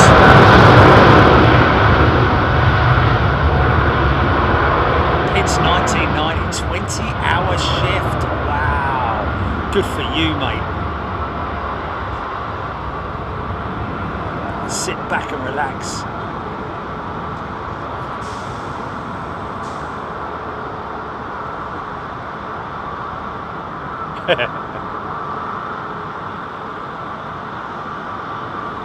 Chrissy loving the sunset backdrop. Yeah, it's great, isn't it? Look at that. Probably only got about another 10 minutes of it and then it's gone, isn't it? I'm telling you, and then it's all down to the mystery show, isn't it?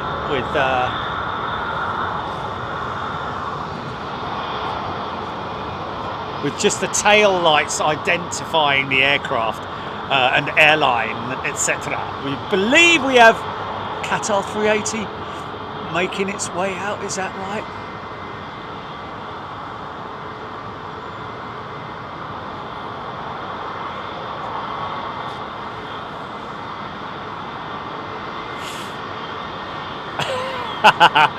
That's very funny, Helen Clapp.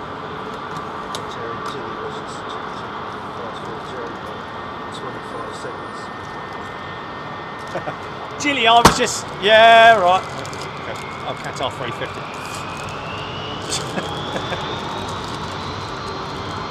Oh, okay, yeah.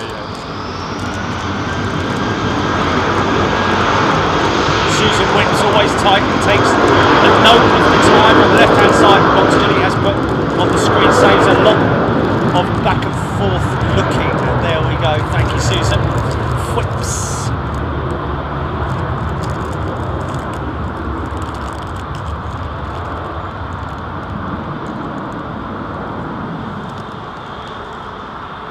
Oh, Pitch 1990. All I ever watch is your streams from now to a few years ago. That's fantastic, Pitch.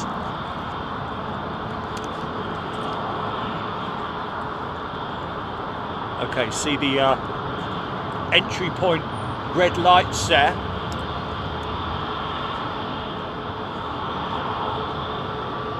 Not sure who's up next because there seems to be a bit of a standoff, but looks good, doesn't it?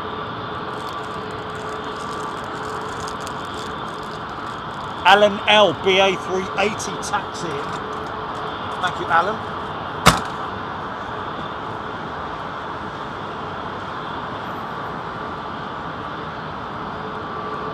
Avro Arrow, indeed it is.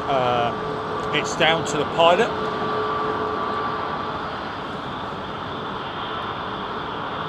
They decide. There you go, clearance.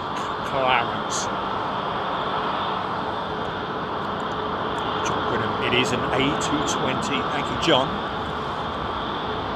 Yes, this pilot discrepancy, isn't it? Whether they wish to have all the lights on. I always remember Captain Chris, British Airways, Captain Dave, sorry, it was Captain Chriso that I met flying back from Toulouse the other day,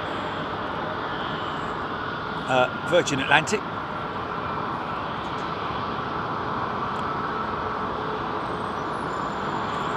Captain Dave mentioning that he literally every light that's available to put on, he puts on his 350.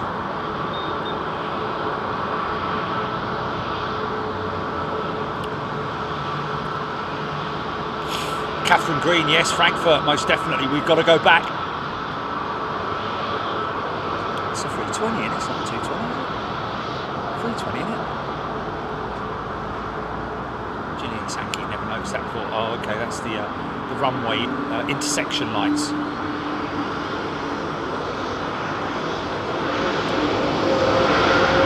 Bob Morton, West Yorkshire.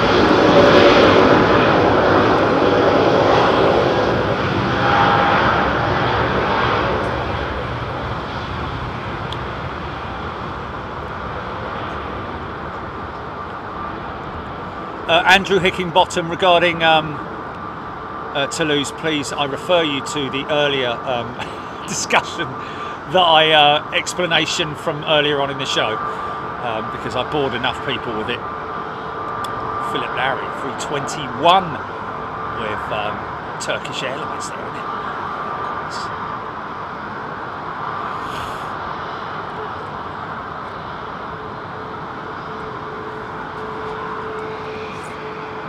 So this guy will probably have some red lights come on in front of him or her soon. There it is.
Did you read that from Eve Hosgood, Julie?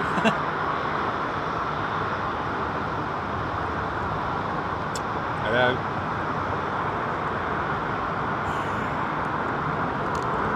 This is the United States calling. Are we reaching? Did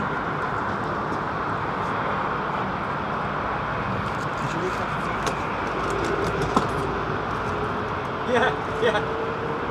It's brilliant, isn't it?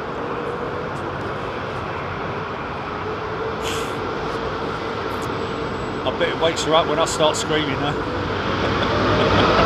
What? I'm with you, Jazz.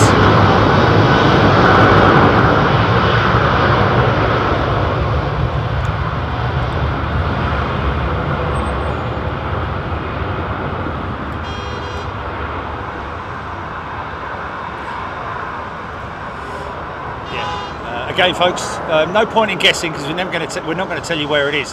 We might keep it a mystery right up to the moment. We'll obviously keep you guys informed as to the dates that we're going and the date that I'm flying. Then you'll just have to figure it out from over 1,000 flights leaving Heathrow on that particular day to the United States of America. Good luck. Anyway,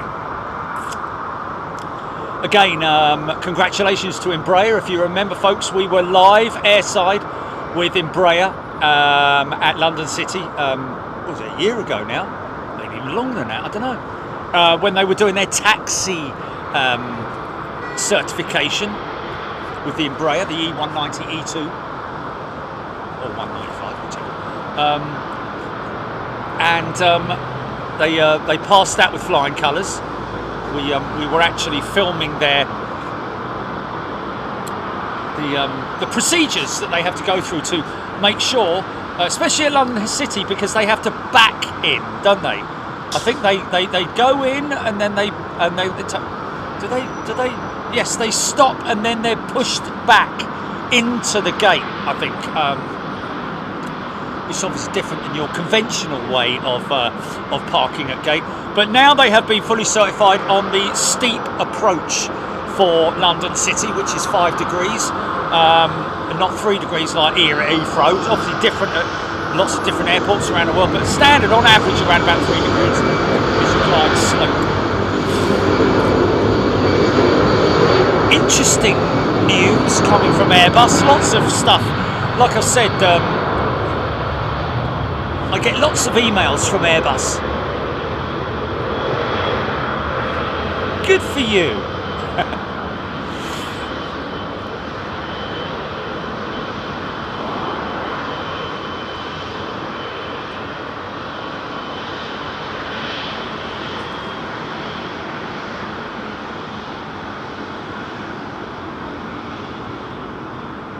So now, first of all,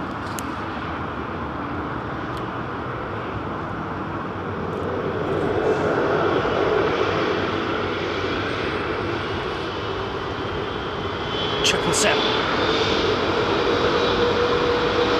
Fire it up!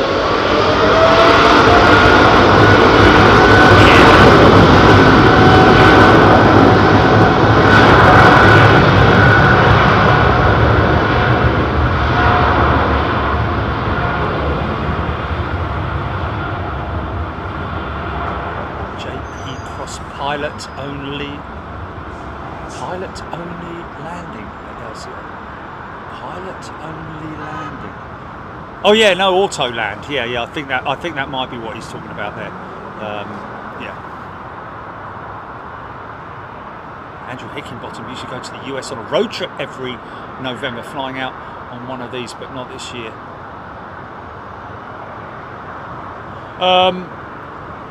Oh yeah, read all about it. Is your standard approach. Yeah.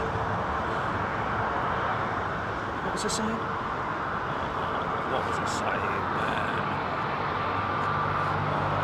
What was I talking about? No. Yeah. What was I talking about, folks? Tell me what I was talking about.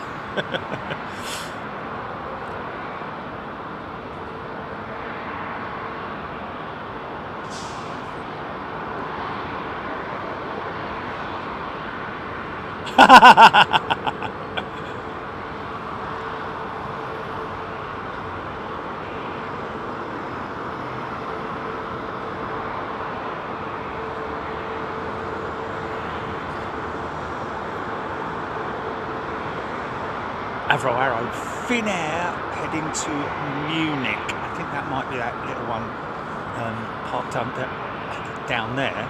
Is that Ethiopian coming out? I think it is, isn't it?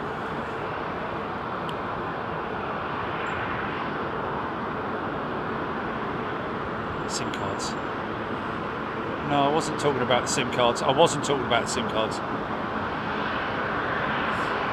Grant Echo Sonic off to New Orleans tomorrow, then stopping at DC on the way back. Should be a cracking trip.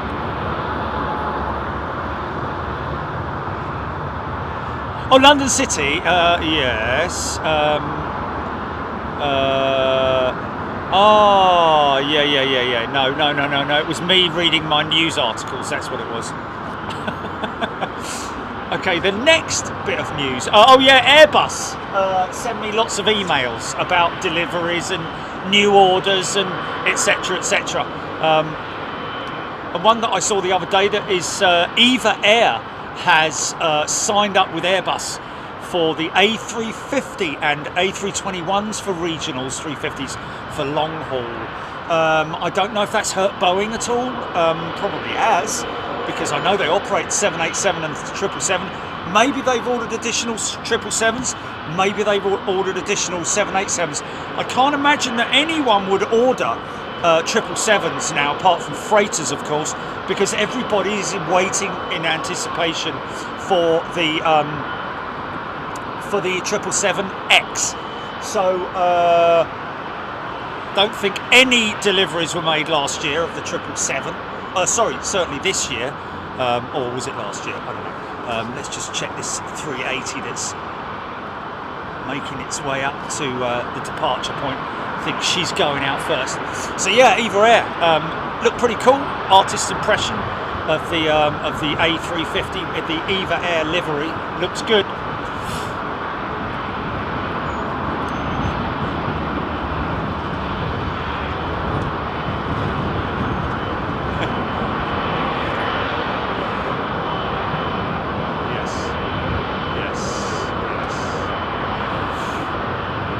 I saw it floating down the Thames. So either somebody picked that up on a beach or something, and maybe still wears it to this day, or there's a very smart, trendy fish out there that sports a big jet TV. Chipping by. Okay, bit of a standoff here. What's going on here then?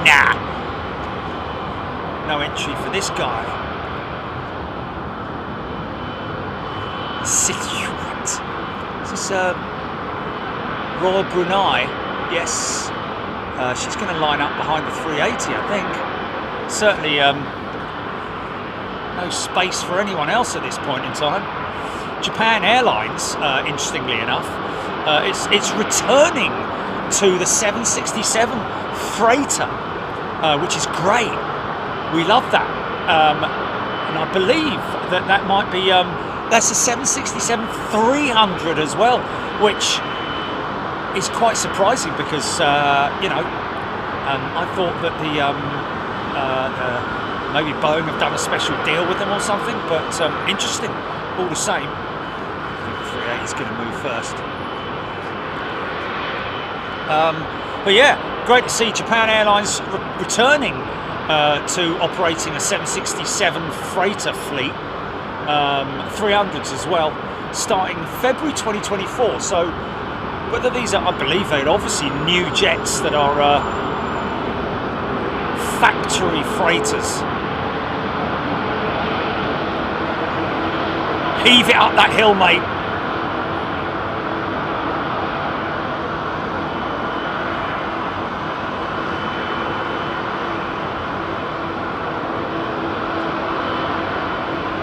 It's got two intersects, right? Okay, I see them going out now. Yeah, there we go. Thank you.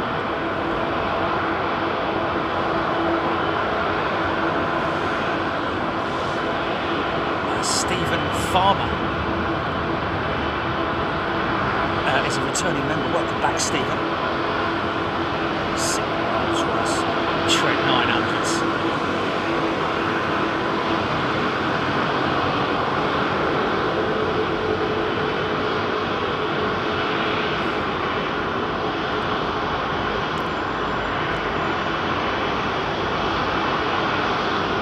Off 266.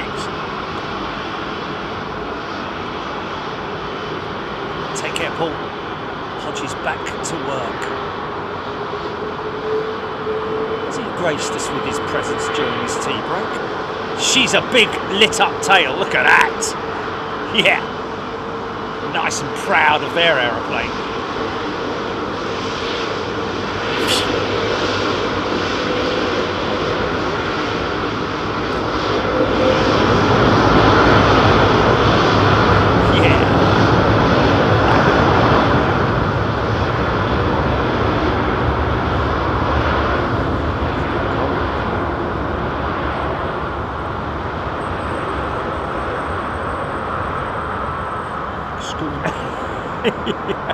The only time the captain is required to land on my jet is during CAT 2 or 3 landing, and that's because of the division of duties, not because of FO first officer there is not capable.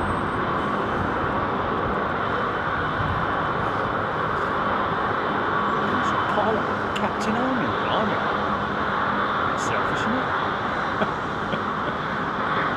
HGC BA209, number 5 on Flight Radar's hit parade.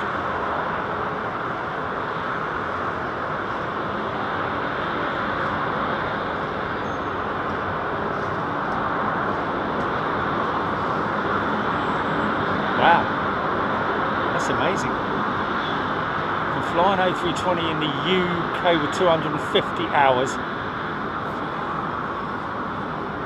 Is that 250 hours on type, or is that obviously you need at least 1,000 hours, I think, to get onto, you know, if you're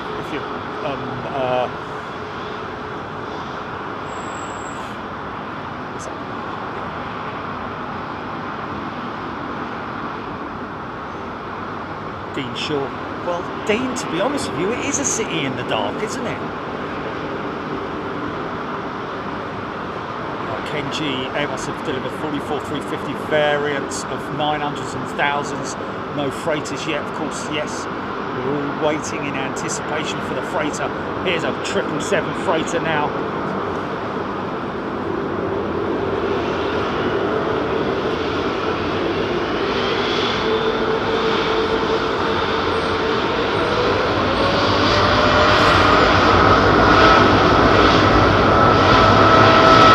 Question, Michael.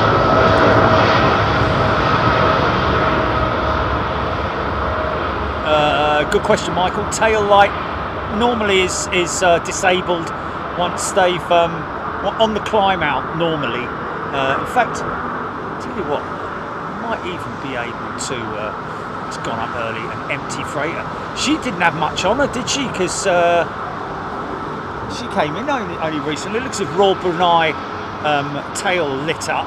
Let's see if we can follow her and see when the pilots turn it off.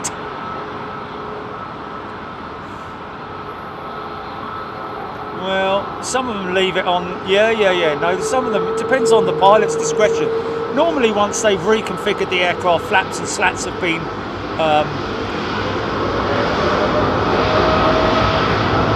brought up.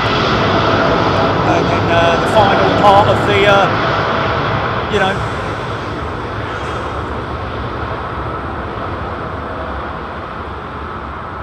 I don't know if I'm going to be able to get it, but we'll have to have a look. It's normally, you know, 3 or 4 minutes after departure. It's not a sort of like, you know, part of the climb out procedure, should I say.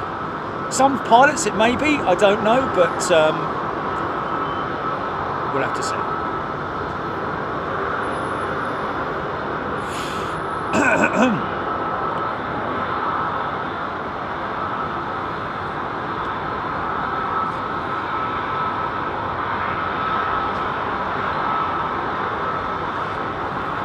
Well, we're going to see it blurred, I think.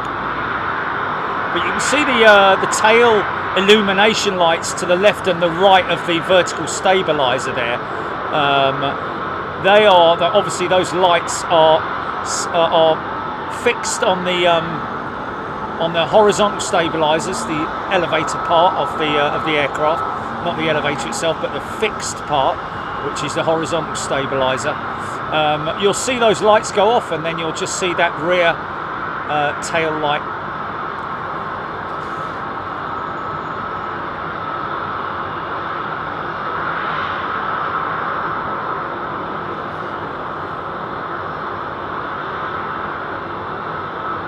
Oh, okay. So, thank you, Ellis. Mr. Chernoff saying that, yeah, it's the pilot's discretion at the end of the day. They, like he's saying, they leave them on pretty much the whole flight. So it's visible, isn't it?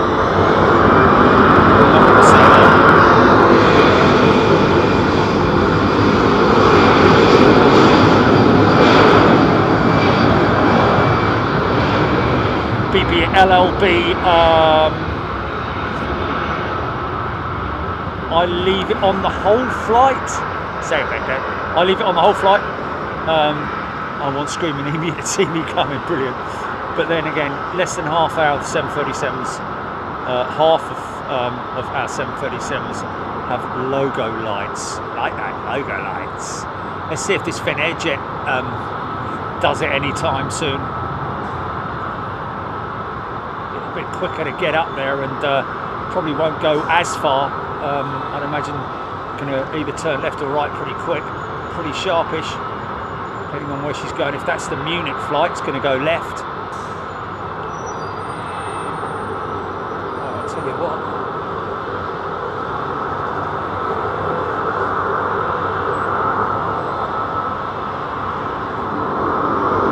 Flaps and slats as early as little as 60 seconds. Once the pilots are happy with the configuration, well, not so much the configuration of the aircraft, but the altitude and speed of the aircraft, they will then retract the flaps and slats. And like I said, that can be as little as, you know, I've counted 40 seconds before. And they, there you go, light off. There you go. Ha ha ha! How about that? We did it. We did it. Bit like your firework, Jilly.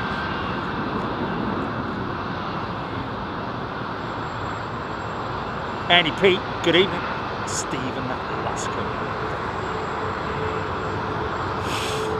Yeah, it could be company regulations, maybe. Some companies maybe like we prefer you to keep the tail lights on. I can imagine somebody like Emirates doing that, that's for sure. Gloria Garrison has gifted a membership. Thank you, Gloria. Ellis Chernoff. Other illumination, runway turn-off lights, wing inspection lights were turned off at flight level 180 by policy at my company. There we go. Of course, the undercarriage illumination lights on the A320. There are the wing lights, but also a set of lights on the undercarriage, isn't there? Royal Air Maroc. Bell the sounds. I've heard the 380 has 2 anti-collision lights on the LT. Had 2 anti-collision.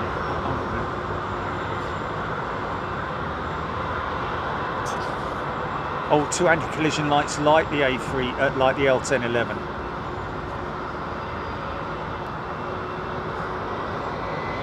Stop being nosy, Jerry.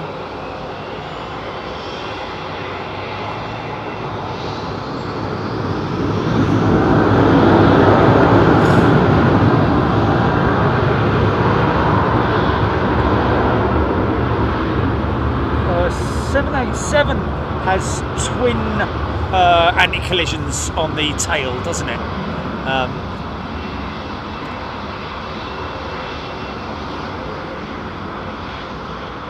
Iberia's 350 service in today.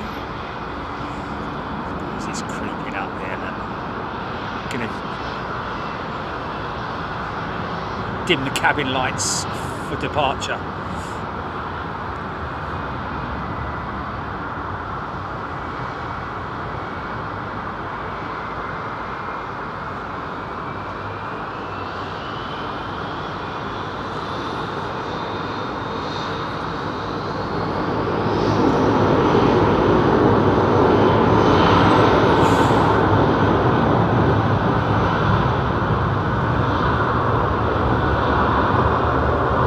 Another one off to Bastard. Hey, how you doing?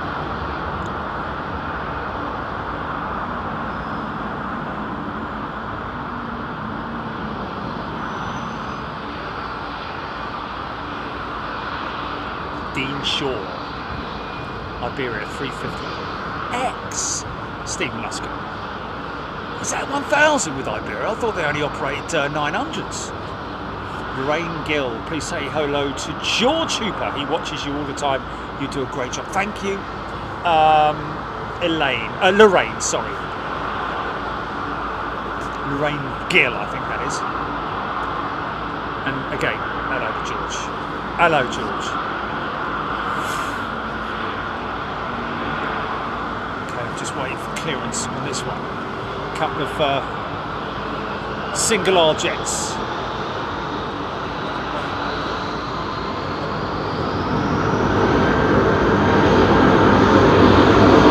Nick Hanmore, do any A340s fly into Heathrow? You might get one from time to time. Virgin Atlantic 346 from time to time, maybe an odd operation here and there, but other than that, really, unless somebody's got an aircraft out of operations and needs to replace it with someone else, that's the only time that you would likely see something like that. But other than that, no, they're a thing of the past, really, here at Heathrow. We've got to go to Frankfurt for that. You can hear those engines on that 777 winding up. I think there's a 200. Jules Harris. Yes, a 200. This one after twice. Paul Martin, why do they dim the lights for takeoff and landings? Sometimes it's more a courtesy thing, really. That pilots will dim their lights or even switch their lights off to avoid,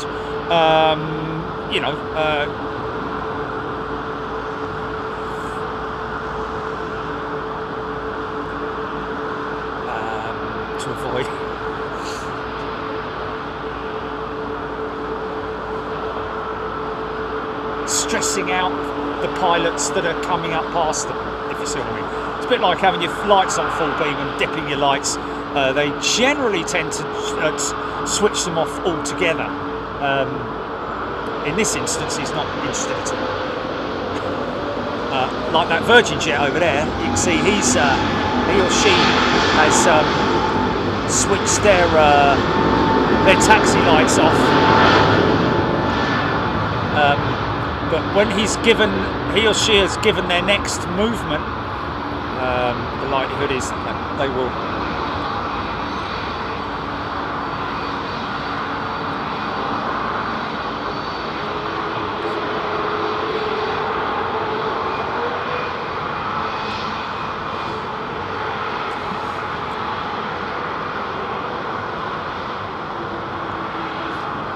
just about make out the silhouette of that 350. I'm just waiting for them to activate their taxi lights. The front undercarriage, you'll see them, probably the wing lights as well, I'd imagine. She'll all of a sudden spring into life.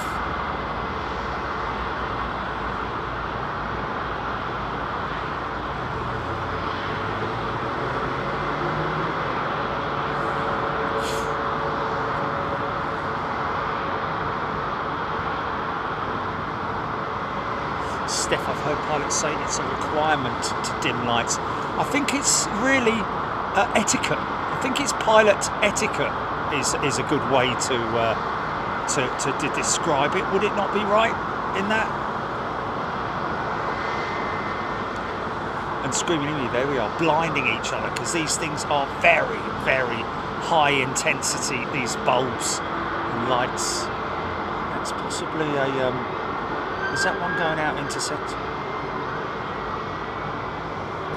Just waiting for that one.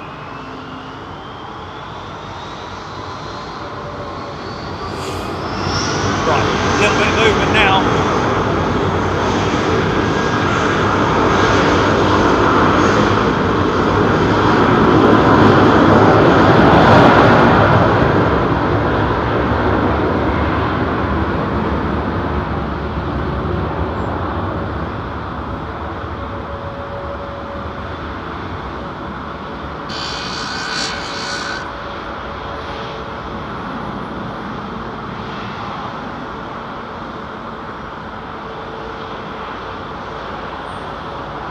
Sorry to keep it on there so long, folks, but I just want to prove my point, really, or just at least show you what we're talking about. There is an aeroplane there. You can see from the red anti-collisions, as some people call them. I personally think that the white high strobes, the wingtip strobes, are actually the anti-collisions. These are more like beacon lights. but the double flashing or single flashing wingtip strobes are when you fly through a cloud. There she goes. Here we go. When you fly through a cloud in the dark, or even sometimes during the day, depends on the intensity of the cloud formation. But you will see the lights reflecting off of the clouds, especially in the dark. And if you look out on the wing, if you're lucky enough to be sitting over the wing, and you look out on the wing, you can see the wingtip, especially on 320 Neo.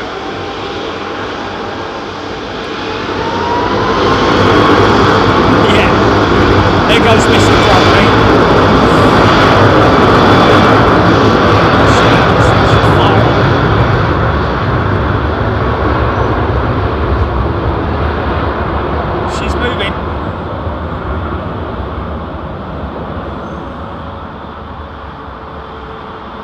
I'm sort of like locked in now. I have to carry on looking at this, because if I look away, they're going to come on, aren't they? So I'm just going to leave it on here for the time being.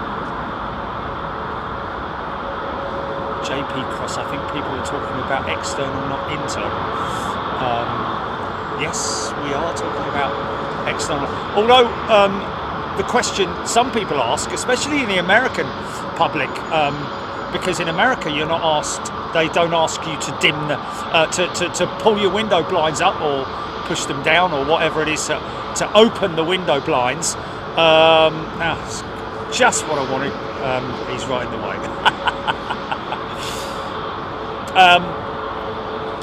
Yeah, UK carriers are.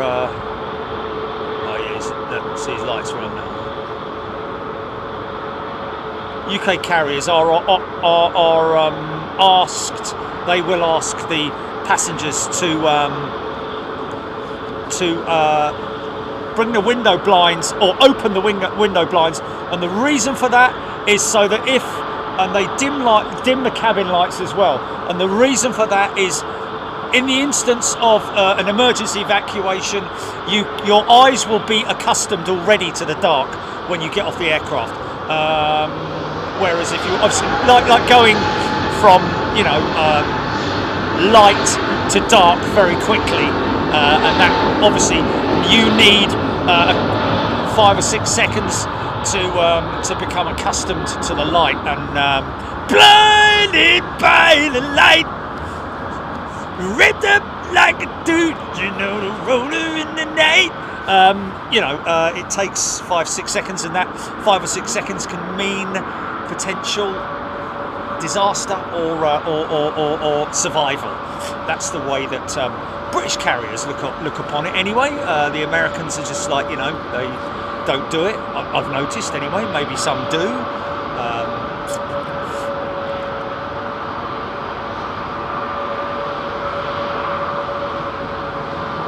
Dean, sure, I always love to have the blind up so I can point the camera out of the window. Not so possible during dark, but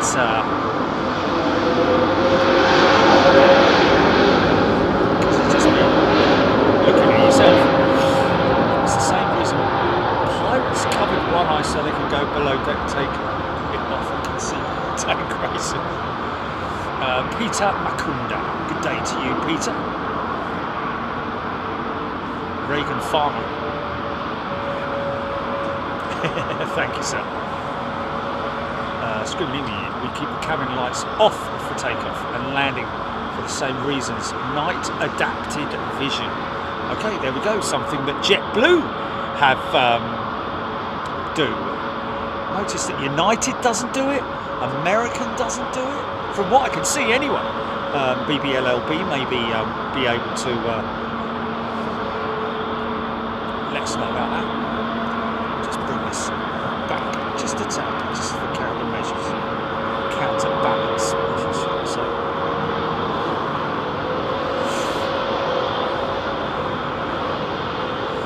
Stuart Watson, American seems to mostly have you raise them for takeoff and landing. Oh, okay, fair enough. There you go, well, I'm completely wrong.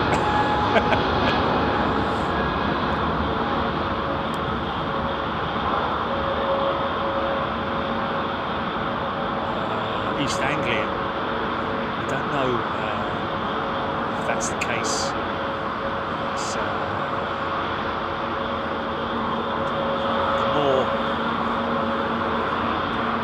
understandable explanation would obviously be, as Screaming Emu was saying there, light.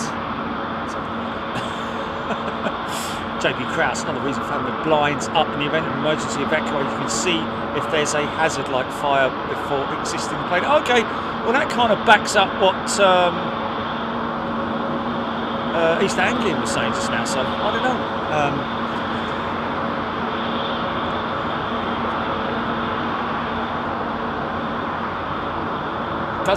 That does make sense, doesn't it? You know, if there's an emergency evacuation, that you know what side of the aircraft to evacuate on. If your blinds down, you can't see whether the right side is on fire, and you have to rely on the people on the left. It's obviously, you know. And what do you do in the event of something like that? You don't literally go, "Oh, I'll raise my window blind."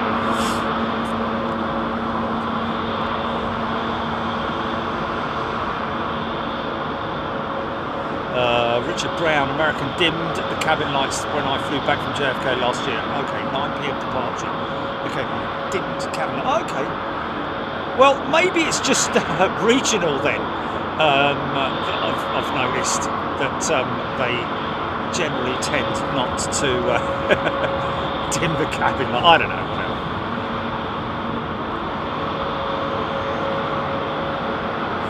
BBLLB, as far as I know, only the overwing exit row window shades need to be open for taxi and takeoff and landing. It's smart, however, in evacuation to see which side to go out on. Yes, that makes sense. Don't know what we're waiting for here. We've got intersections going out. Doesn't look like it. Bit of a standoff. Is this guy making his way up now?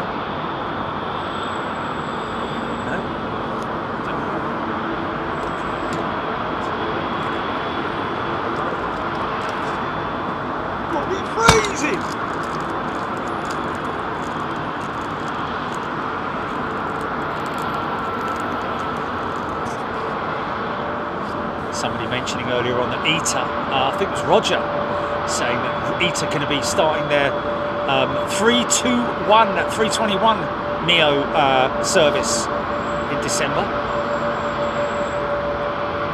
Karina Robot, take care.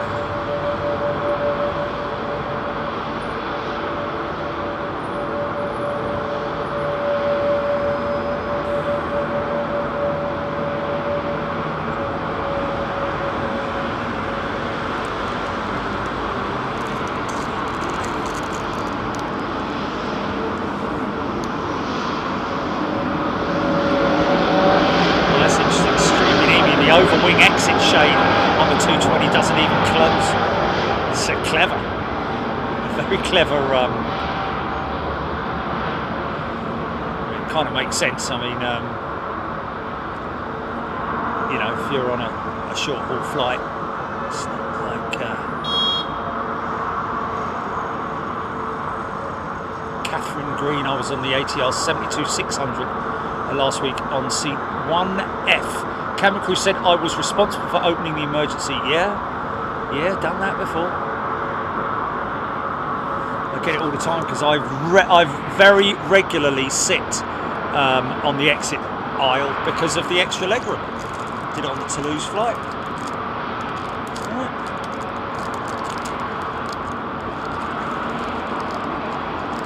Arrow BA triple leaving shortly for Montreal. She come over my house on her way to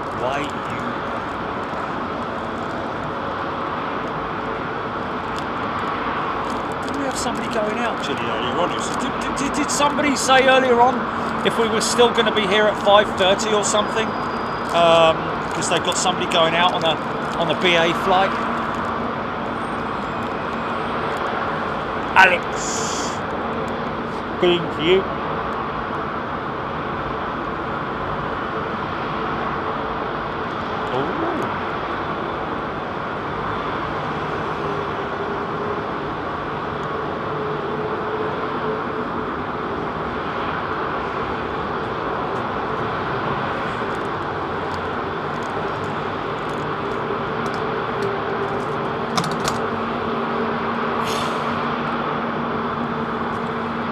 Karen and Aaron. Good evening to you.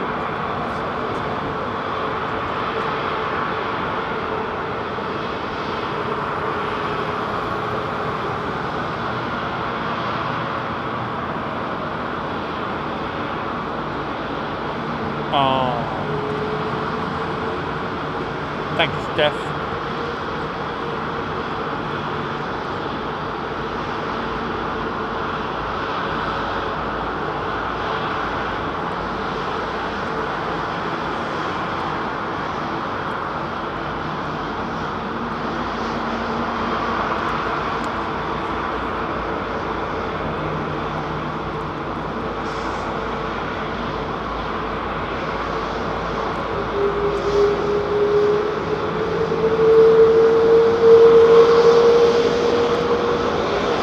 Dean Shaw upgraded to first class. Thank you, Dean. Yeah!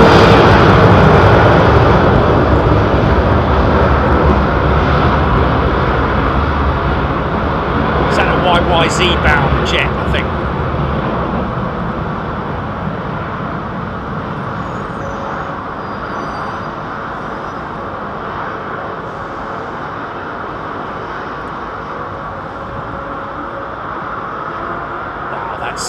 Some flipping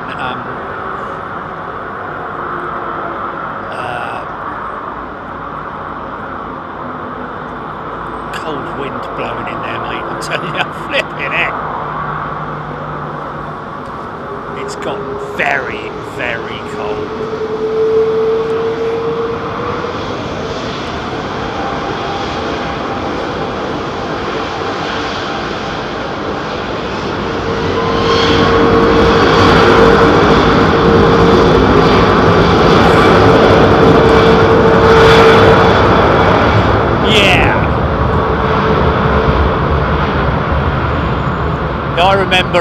I remember being on a Virgin flight once, and everyone's window shades were closed because we were at high altitude and the sun was blasting through the windows, obviously. And this fella on the other side didn't even care. The sun was blisteringly bright coming through and across the cabin straight into my midsers. And you know, it was like, wait, really? You don't think isn't that sort of like harsh on the eyes? You know, have a bit of compassion for the people around you. Do you really need the window blind open at that altitude, or at least close it for the time that the sun is?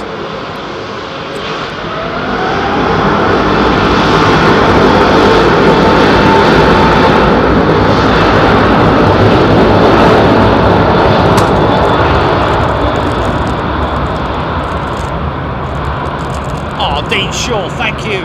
Great to see you. Look at this guy with no taxi lights. Fair play. Follow the greens, sir or madam, and that'll put you straight on to 27 right departures. Thank you, Dean. Great to see you here, my friend. And of course, joining first class, you're going to be joining us in the United States of America this coming 29th and 30th of November. Not a single light for this WestJet, apart from the tail, of course. Oh, now we go. Here we go.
So many wrong answers. Well, actually, it's wrong guesses, should I say. Not answers.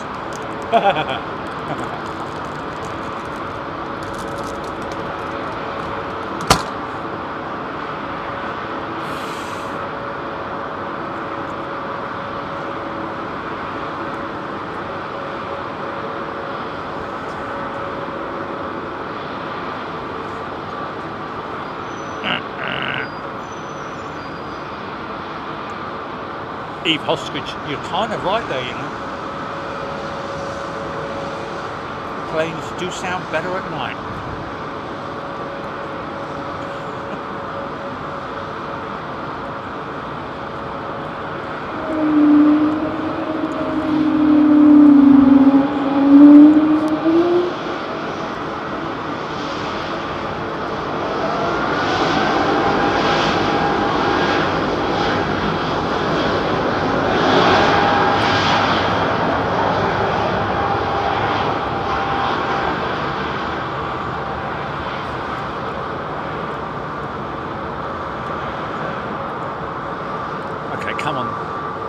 Who's going to admit that they've been sitting on a plane and watching somebody 2 aisles down on the left or the right, watching their movie on their screen? It just transfixed by it, and it can't be bothered to look through the library that's on your screen to find that movie. Or it might not be possible to do so. I have.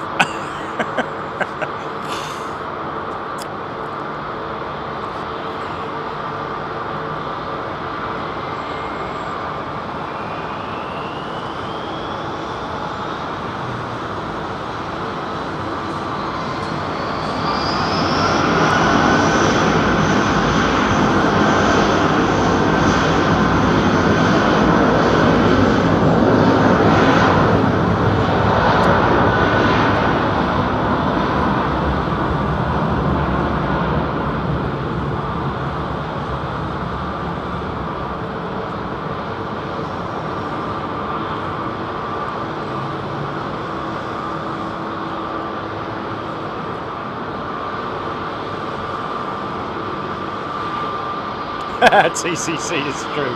Other people's movies are always better. It's better than the one I'm watching. I only get to watch half the one that I'm watching because I'm watching the other blokes.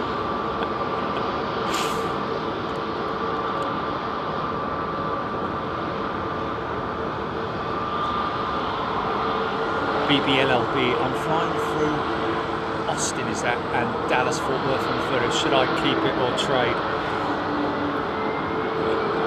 Not even going to say anything there.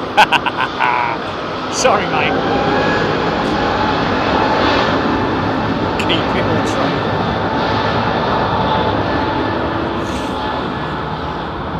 Catherine Green, no, I do not travel first class to America unless we have a very someone like a captain or a first officer who knows me, or it's happened before. But I'm a little bit humble, to be honest with you. I never sort of like, oh, I'm Jerry from Big Jet TV. I don't do any like that. If they recognise me, they recognise me. If they don't, then fair enough. I'm not going to sort of, oh, you shouldn't let me on the front of the airplane. It's Big Jet TV. They're the bleeding heroes, the guys that are flying the plane, for crying out loud.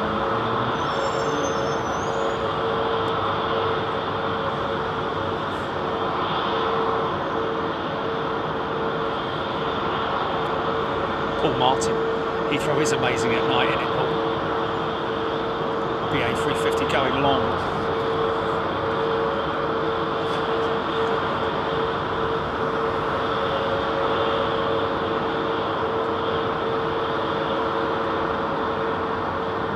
Gloria Garrison. I write flight map details in my travel journals for later enjoyment. Fantastic. Oh, I see. Whilst you're on a flight, is that? Gloria?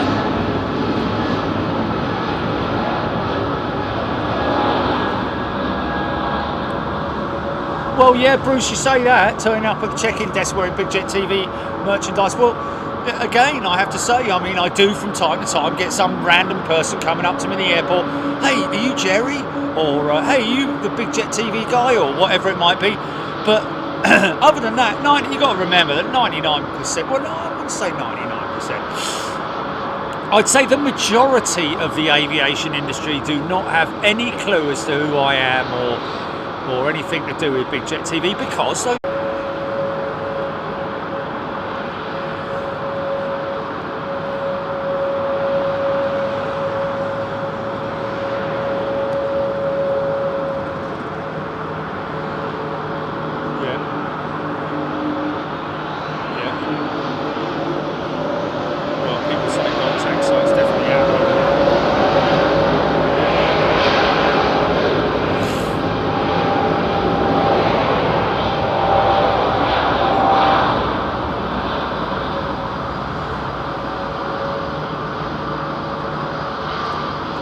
it's your end, is it?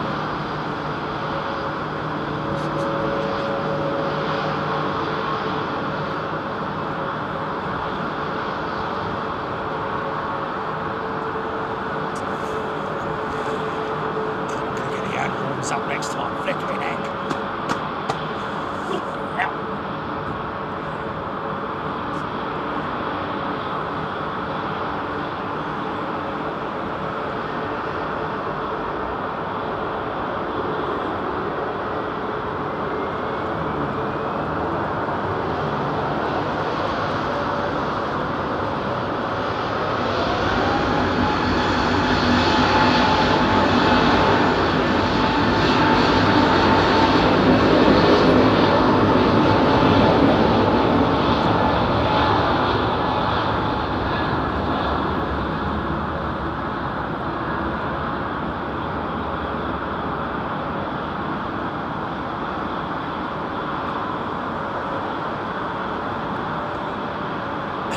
Serious.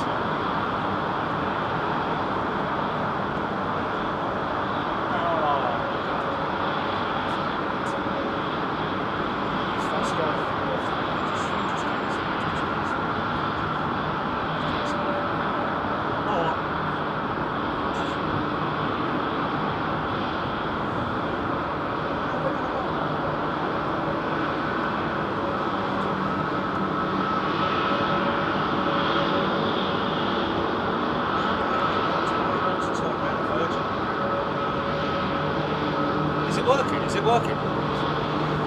Okay, keep it running then. Keep it running. Leave it, just leave it. Leave it.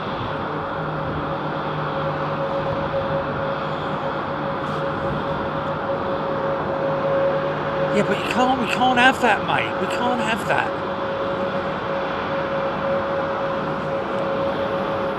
Sorry, folks.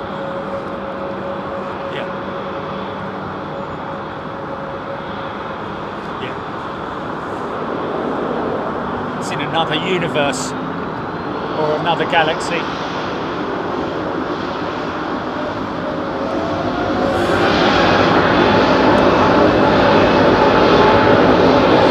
HCC EK3 number 5 landing. We got that one. Just got it. James Barnes. Good afternoon, James. Chris Clark.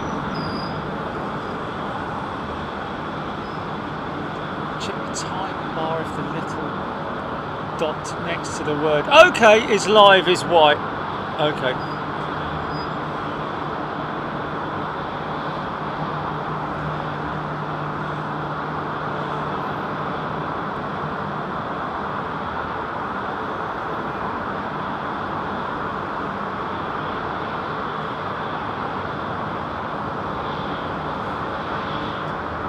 Just beat it. Just beat it, beat it, beat it.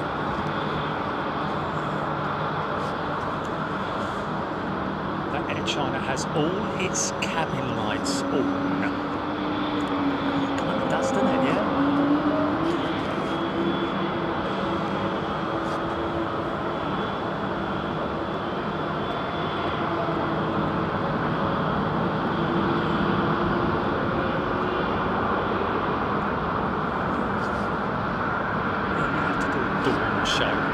question that one, Steph.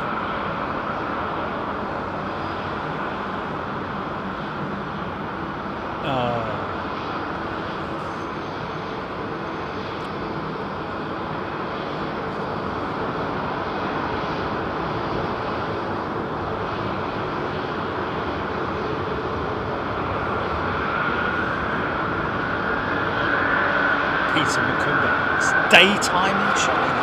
Listen to that.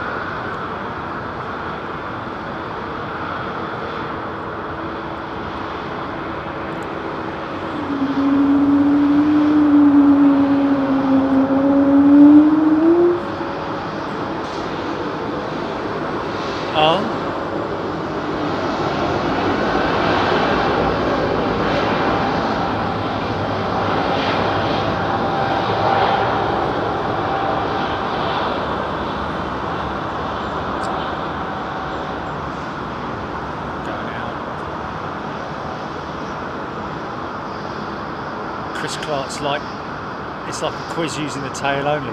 I think that's a Dreamliner because it's got single flashing lights. So it's a Boeing, so it can only be a Dreamliner with Virgin because it'll either be a 330 or 350 or a 787.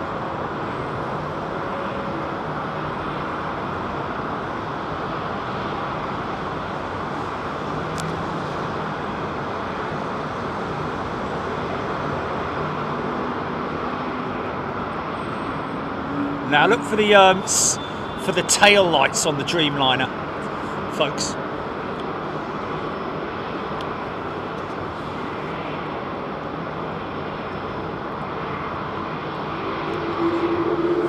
Very distinctive.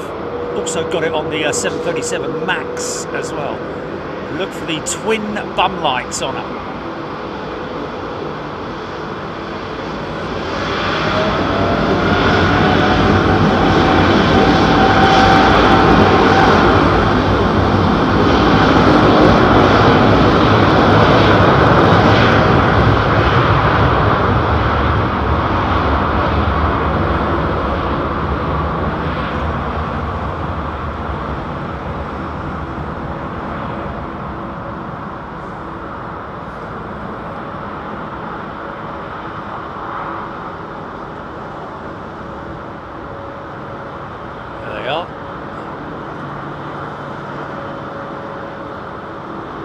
Spaceshipy, innit?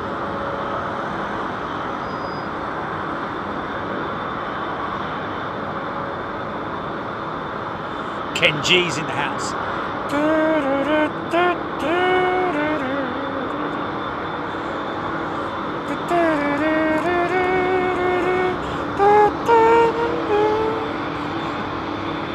Sorry. Oh, Kenny G is it? Good if it was. Now, double flashes. Look, see the double flashes on the Airbus? We know that's an Airbus. Just looking at that skinny tail, the vertical stabilizer. Yeah!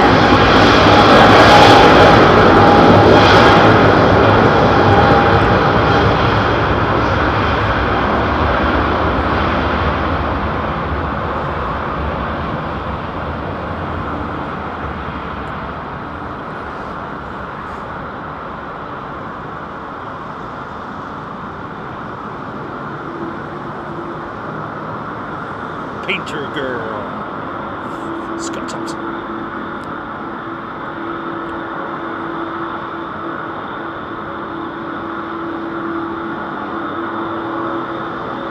Chris Clark, that Virgin Dreamliner, off to Vegas.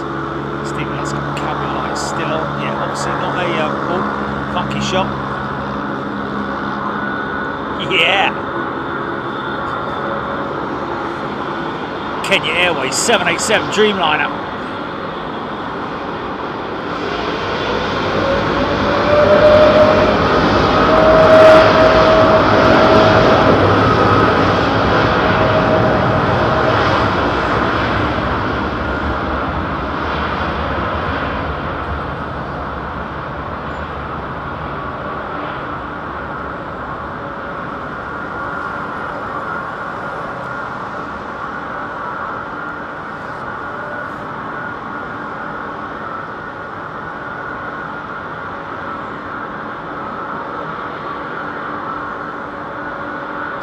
Sydney Airport, stunning in the dark. Oh well, we'll have to try that out next year then, Gilly, won't we? HGC.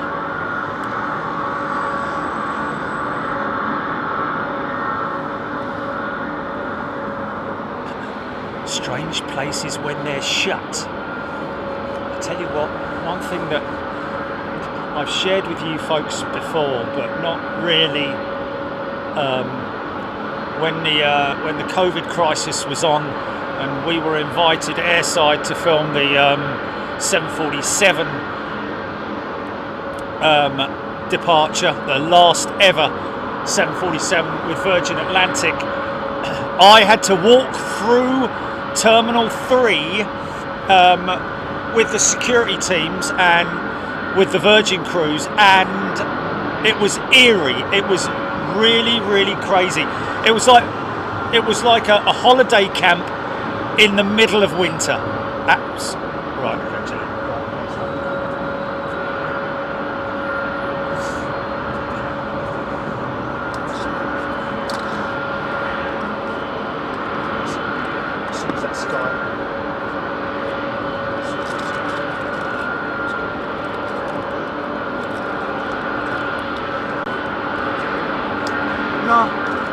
Okay, and then I'll just say goodbye.